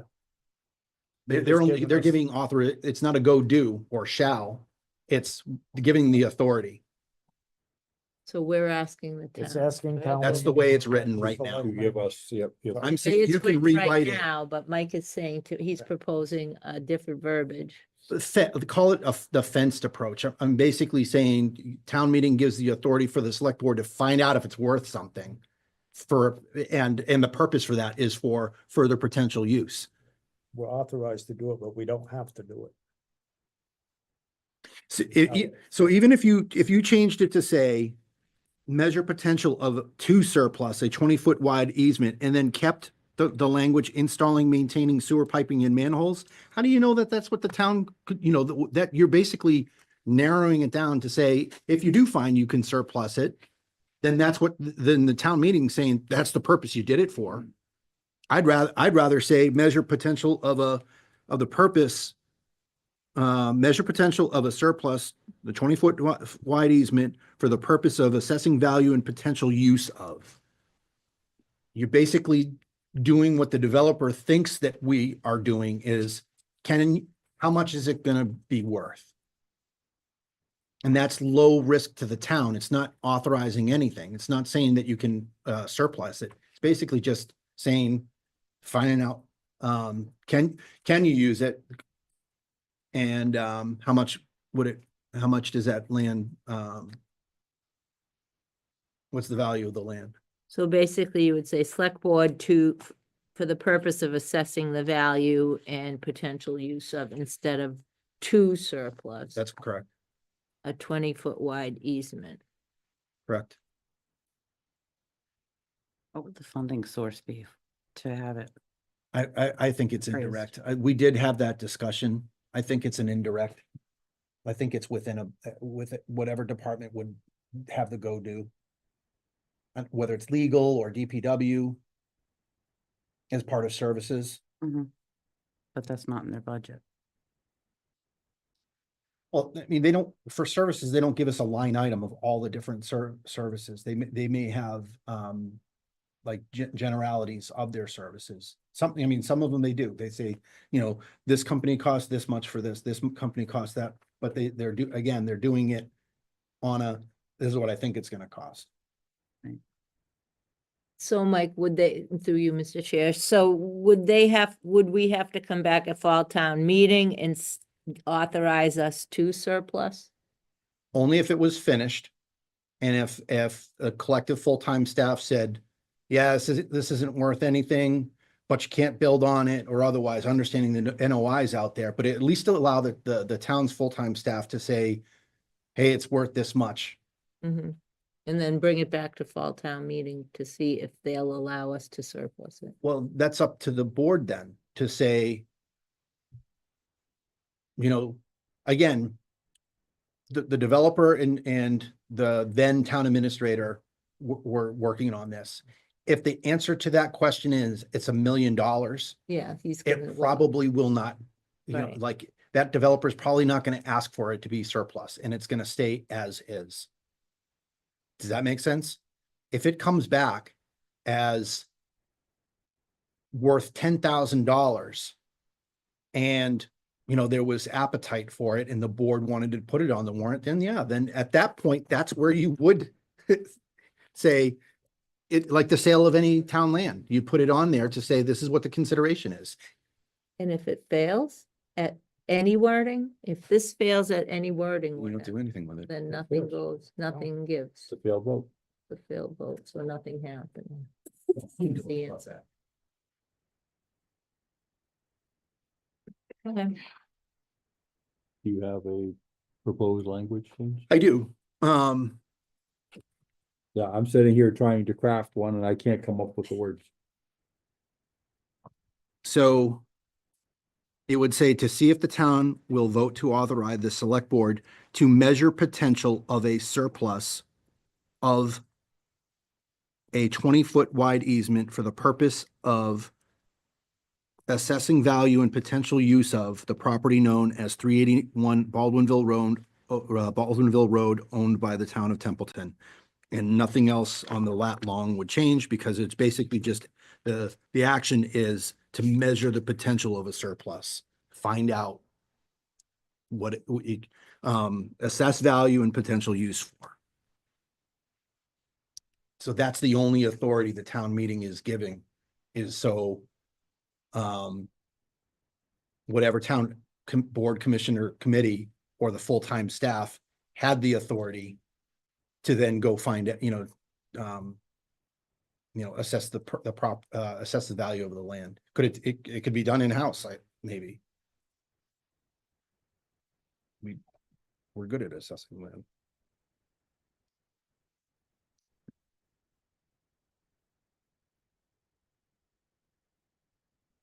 And I could rip the page out and give it to you. Okay.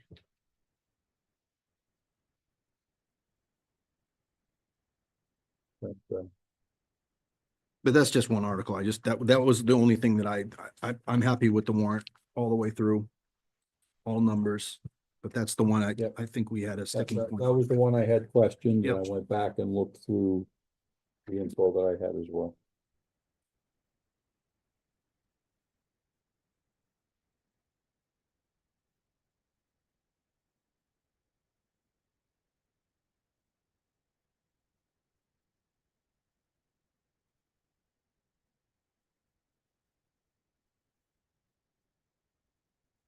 Like your earlier question, I think this was a lot of just, to use your phrase, making the sausage. For the new article, Well, for both, Oh. the budget and the town meeting warrant, but I think we're up. Unless we have further discussions, I think we're up to the actions for both of those for 3A, 3B. I agree. Any other comments from the board? No, my big thing was the budget. I would entertain a motion for old business Article 3A on the updated budget.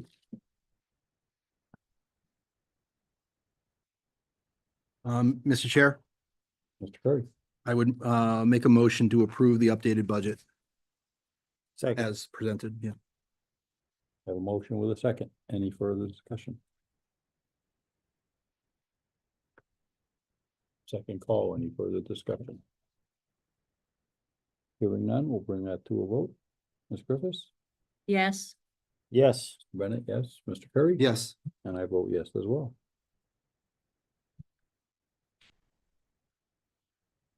Action item 3B. I would entertain a motion for approving the town meeting warrant. Mr. Chair, Mr. Curry, I would move to approve the annual town meeting warrant as amended this evening. second, I have a motion with a second. Any further discussion by the board? Second call, any further discussion by the board? Hearing none, we will bring that to a vote. Ms. Griffis. yes, yes, Mr. Bennett. Mr. Curry. Yes. I vote yes as well. Thank you for that. Brings us up to action item 3C. The response letter. Terry, this one's yours. well, I think you all read it and I make a motion to approve the letter as written.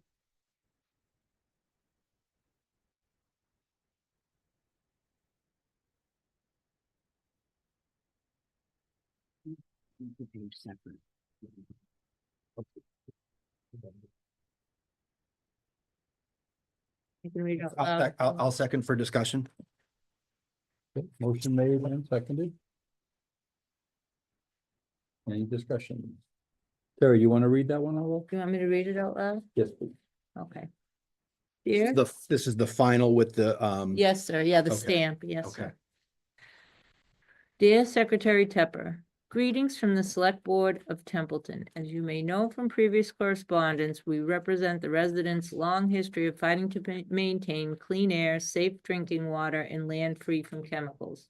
The Gardner Sludge landfill expansion continues to be a major concern, compounded by our unique situation sharing sludge disposal with the city of Gardner in the East Templeton area.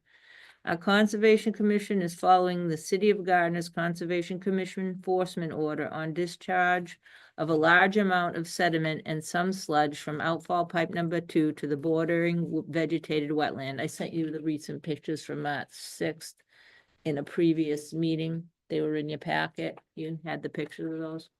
We are also aware of the current closed landfills, 33 exceedances, including 1,4-dioxane. To date, lab results for our wells in question have come back, nothing detected, ND. Our water department has ordered a test kit for 1,4-dioxane to begin testing in May and is monitoring this situation closely.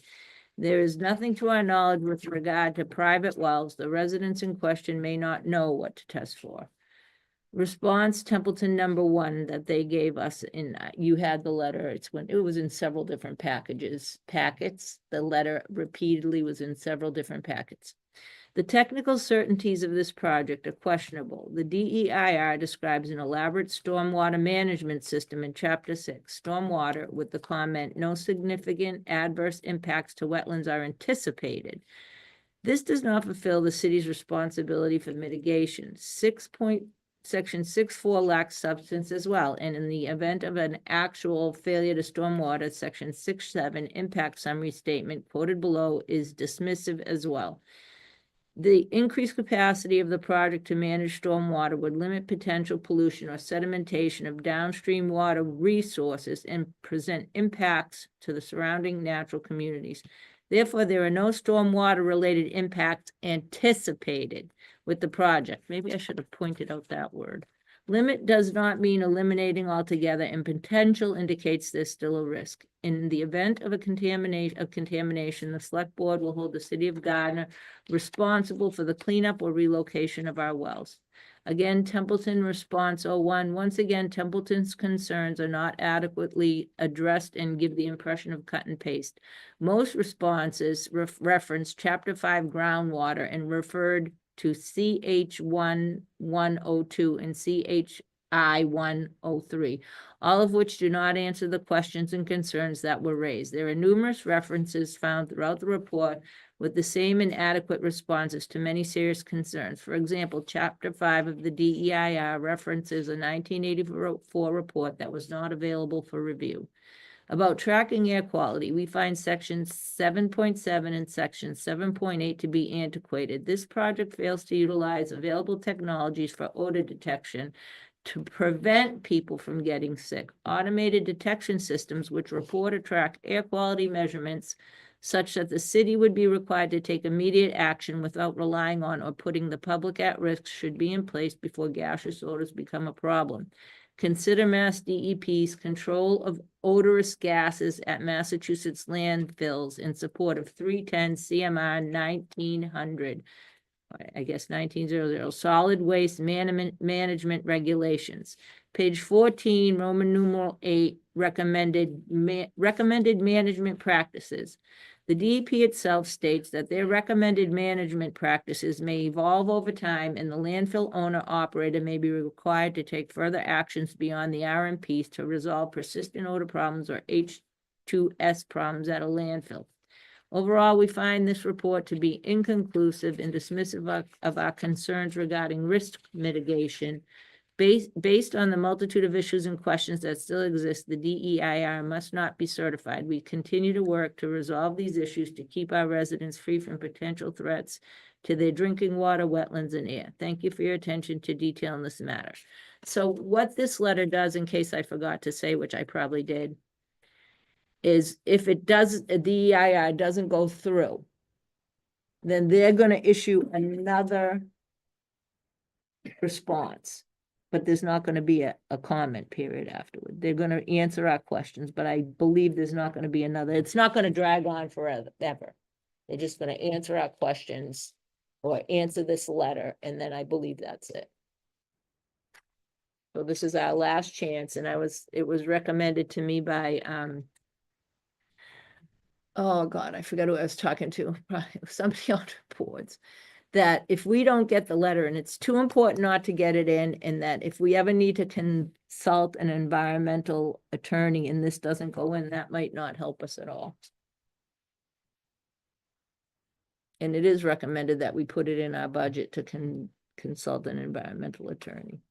But like Mr. May was talking about with the fire trucks and stuff, I've been listening to a lot of programs just to see, is it safe, isn't safe, what's the factors? And Australia is actually taking their gas from their sludge landfill and turning it into heat and heating buildings with it. And they're taking, they have another system built for farms, for compost, big compost at farms that can generate gas and power for farms. So they're using their gas from their landfills for power. But I don't know, that's a long time coming over here. They even have one for houses. So this is the response letter. This was the comment period that was extended. Yeah, through to the May 9th 9th, of May. yeah, mhm. So we're well within our target Yeah, period. and Holly said she could send it out tomorrow for electronic signature. Well, I didn't think of electronic signature, but would that work? Electronic I think it's signature on on it it? tonight because it's on the final. It's all set to go. I mean, I could have made it longer, but it was recommended I keep it to a page. It's those anticipated, they're not anticipating, that's what bothers me the most, they're not anticipating anything. Understood. And, you know, to be honest, in October, there are 4 broken monitoring wells, and I didn't go Monday or listen to their conservation, but they were looking for the money to fix them since October. And all towns are, not all towns, but some towns are in the same boat. I just think we need to protect ourselves, and this is too important not to push through. As uncomfortable as it may seem. Thank you for that. Holly, do we have a signature page ready to go for this, for tonight? Or would it have to be electronic? Oh, we could sign it. You can sign it tonight. This is the last official meeting for Mike and Terry. We have the ATM coming up, but then it'll be the new board in May. Mhm. Yep. Okay. I can go print it. Do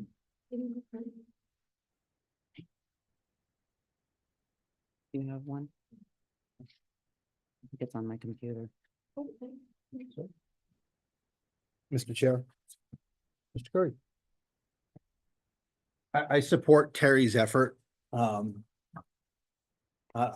don't know if I'm going to vote in favor of it because of the tone and the detail that it's written in. You know, holding the city of Gardner responsible, comments like that. You know, whether this was sent by the select board or any other, you know, entity, you know, is it a letter that should be sent? Yes. From the select board based on that, and listening to all of the discussion that we've had, and then watching the conservation and some of the other subject matter experts that spoke about it. I think there are things that we can do. You know, if the letter needs to get filed, as Terry's saying, that it should be in there because you know, you want something in place that said, you know, you guys raised the flag long ago. Again, supposing that we had to have action at them later, but I just, from a select board, I don't. Mr. From a Chair, comment, well, go ahead. I get I'm it, done. but I didn't make that up. That wasn't my original thought, to say the city of Yep. Gardner should be held responsible. That from the get-go was one of a conservation agent's questions, was who's gonna pay for this? Who's gonna pay for this? Yeah. you know, their water is gonna be a big issue. Clean water is gonna be a big issue coming up. Yep. Like I said, Wayland had to tie into the Quabbin, another communities, what was it? Was it Sturbridge? Oh my God, there's Southbridge, they were saying, their sludge landfill created a mess and they had no solution. I should have brought it up, but those were the things that were being pointed out to me. Yeah. There was no financial remedy. So there's no financial remedy right now if our wells get contaminated. And I'm just learning too that our wells, I don't think they go down past 60 feet, which is groundwater. I mean, we are on aquifers, but they don't go down that deep. And I read the swap report. I have the swap report. That was one of the first things a resident texted me was, have you seen this? Was the swap report. So I asked for one and I have it. The last time they checked this area was February 26, 2002 was the last time DEP assessed this area, and our 2 wells are not protected. They don't have, I believe it's a clay barrier. I read it out loud during Concom. They don't have a natural barrier. I should find it in my text. Somebody just sent me a text to remind me of that. It's very serious, very serious. I'll find it if you want. It's a quote from the swap report, actually. I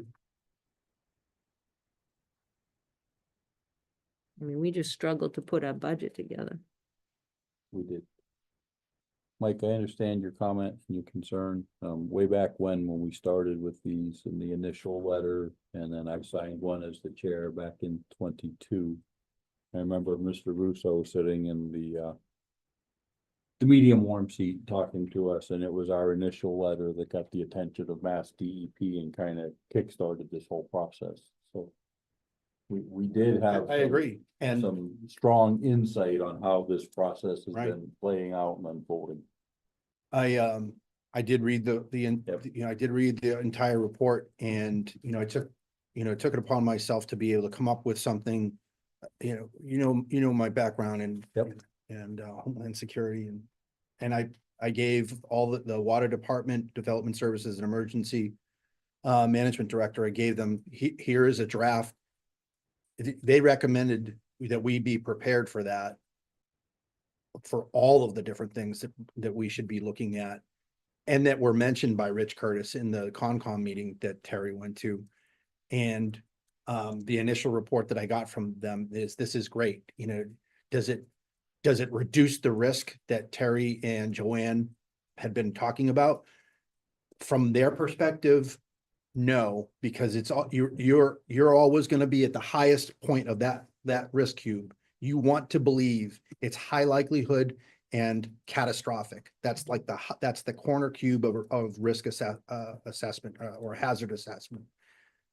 And I just don't feel that when you were at that board and, you're bringing this letter for our signature, I don't think that you listened to any of the people that were trying to help you get down that risk cube to be able to say, I can manage with, doses of chlorine. Rich, I just don't think that enough of our own people were being listened to be able to say, what did we do? What did we do by absorbing that 511-page report?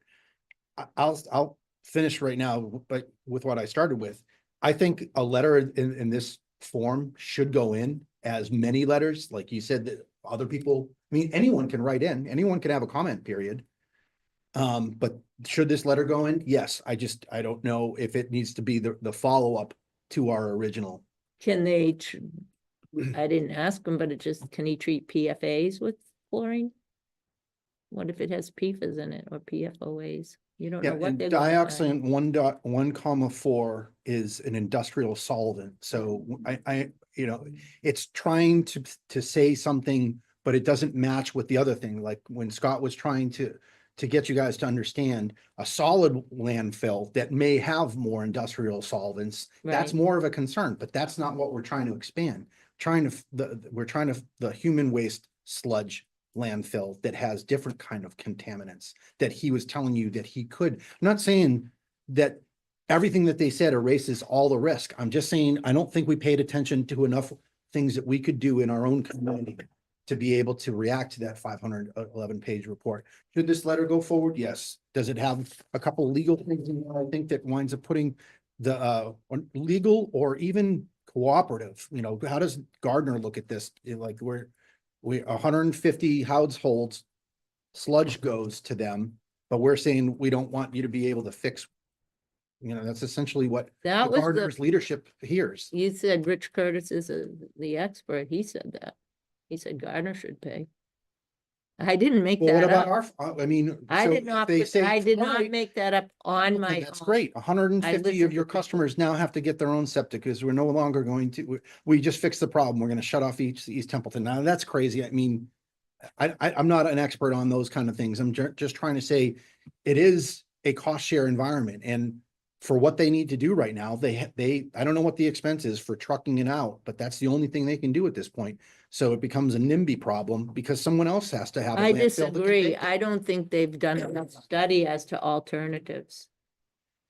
I don't think they didn't put all their facts in their financial. Yep. They It's a didn't give great the letter. facts of what, they didn't give the facts on what it was gonna cost to maintain and to cap this current sludge landfill. They didn't give the cost on that in relation to an alternative, and they didn't give the final costs on the whole project. Their numbers aren't there. Their numbers are not there. And I learned that from residents and going to meetings. The numbers aren't there and reading the report. There's a lot of unanswered questions. And again, anticipated. We're trying to anticipate how we're gonna respond. Why can't they anticipate how they're gonna respond?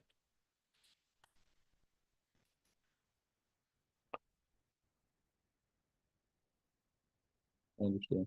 It's a slippery slope, though, when we start dictating to another community what they're gonna do. That's the challenge. Well, unless we put it in our budget. It's whether it's in our budget or not, how do We we? got dictate to 167 in another- infrastructure. Well, right, like Rich said, that's Gardner, they're gonna do what they're gonna do. We have to protect Templeton. We have to do what's right for Templeton. I actually, I'm not gonna tell you. Oh, I should. Wanna hear a funny story? Nope, let's stick to the letter. It has to do with sludge. It has to do with this letter. I'll just keep it to myself. Any further discussion? Peace, that's all I'll say. I wish everybody peace. Hearing no further discussion, we'll bring this to a vote. Terry? Yes, Jeff? I don't think it's gonna amount to hill beans, but yes. Mike? Can I go last? I want to go last, please. I have to agree with Jeff. I'm not sure that this is gonna get much further than us here at the table. I'm gonna vote yes, but, I vote no. will the record show 3 yeas, 1 nay? Thank you. Brings us up to our last item on the agenda tonight for adjournment. so moved. Second. Before I call for the vote, I do want to take a moment. I want to thank Mike and Terry for their time on the board. 6 years between the two of you, well, total of 12. Right? I'd say terms? so. Yep. Mm. Thank you both. As we're aware, it's sometimes filling some of these board positions are easier said than done. It's not only us A lot of towns around us are also having challenges filling a lot of positions. But certainly appreciate it. We have not always agreed on number of things. That's part of the job.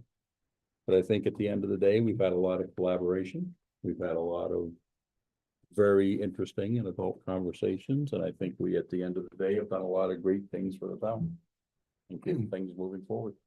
Thank you both. Mr. Chair, I'd like to wish the incoming board great success. Thank you for that.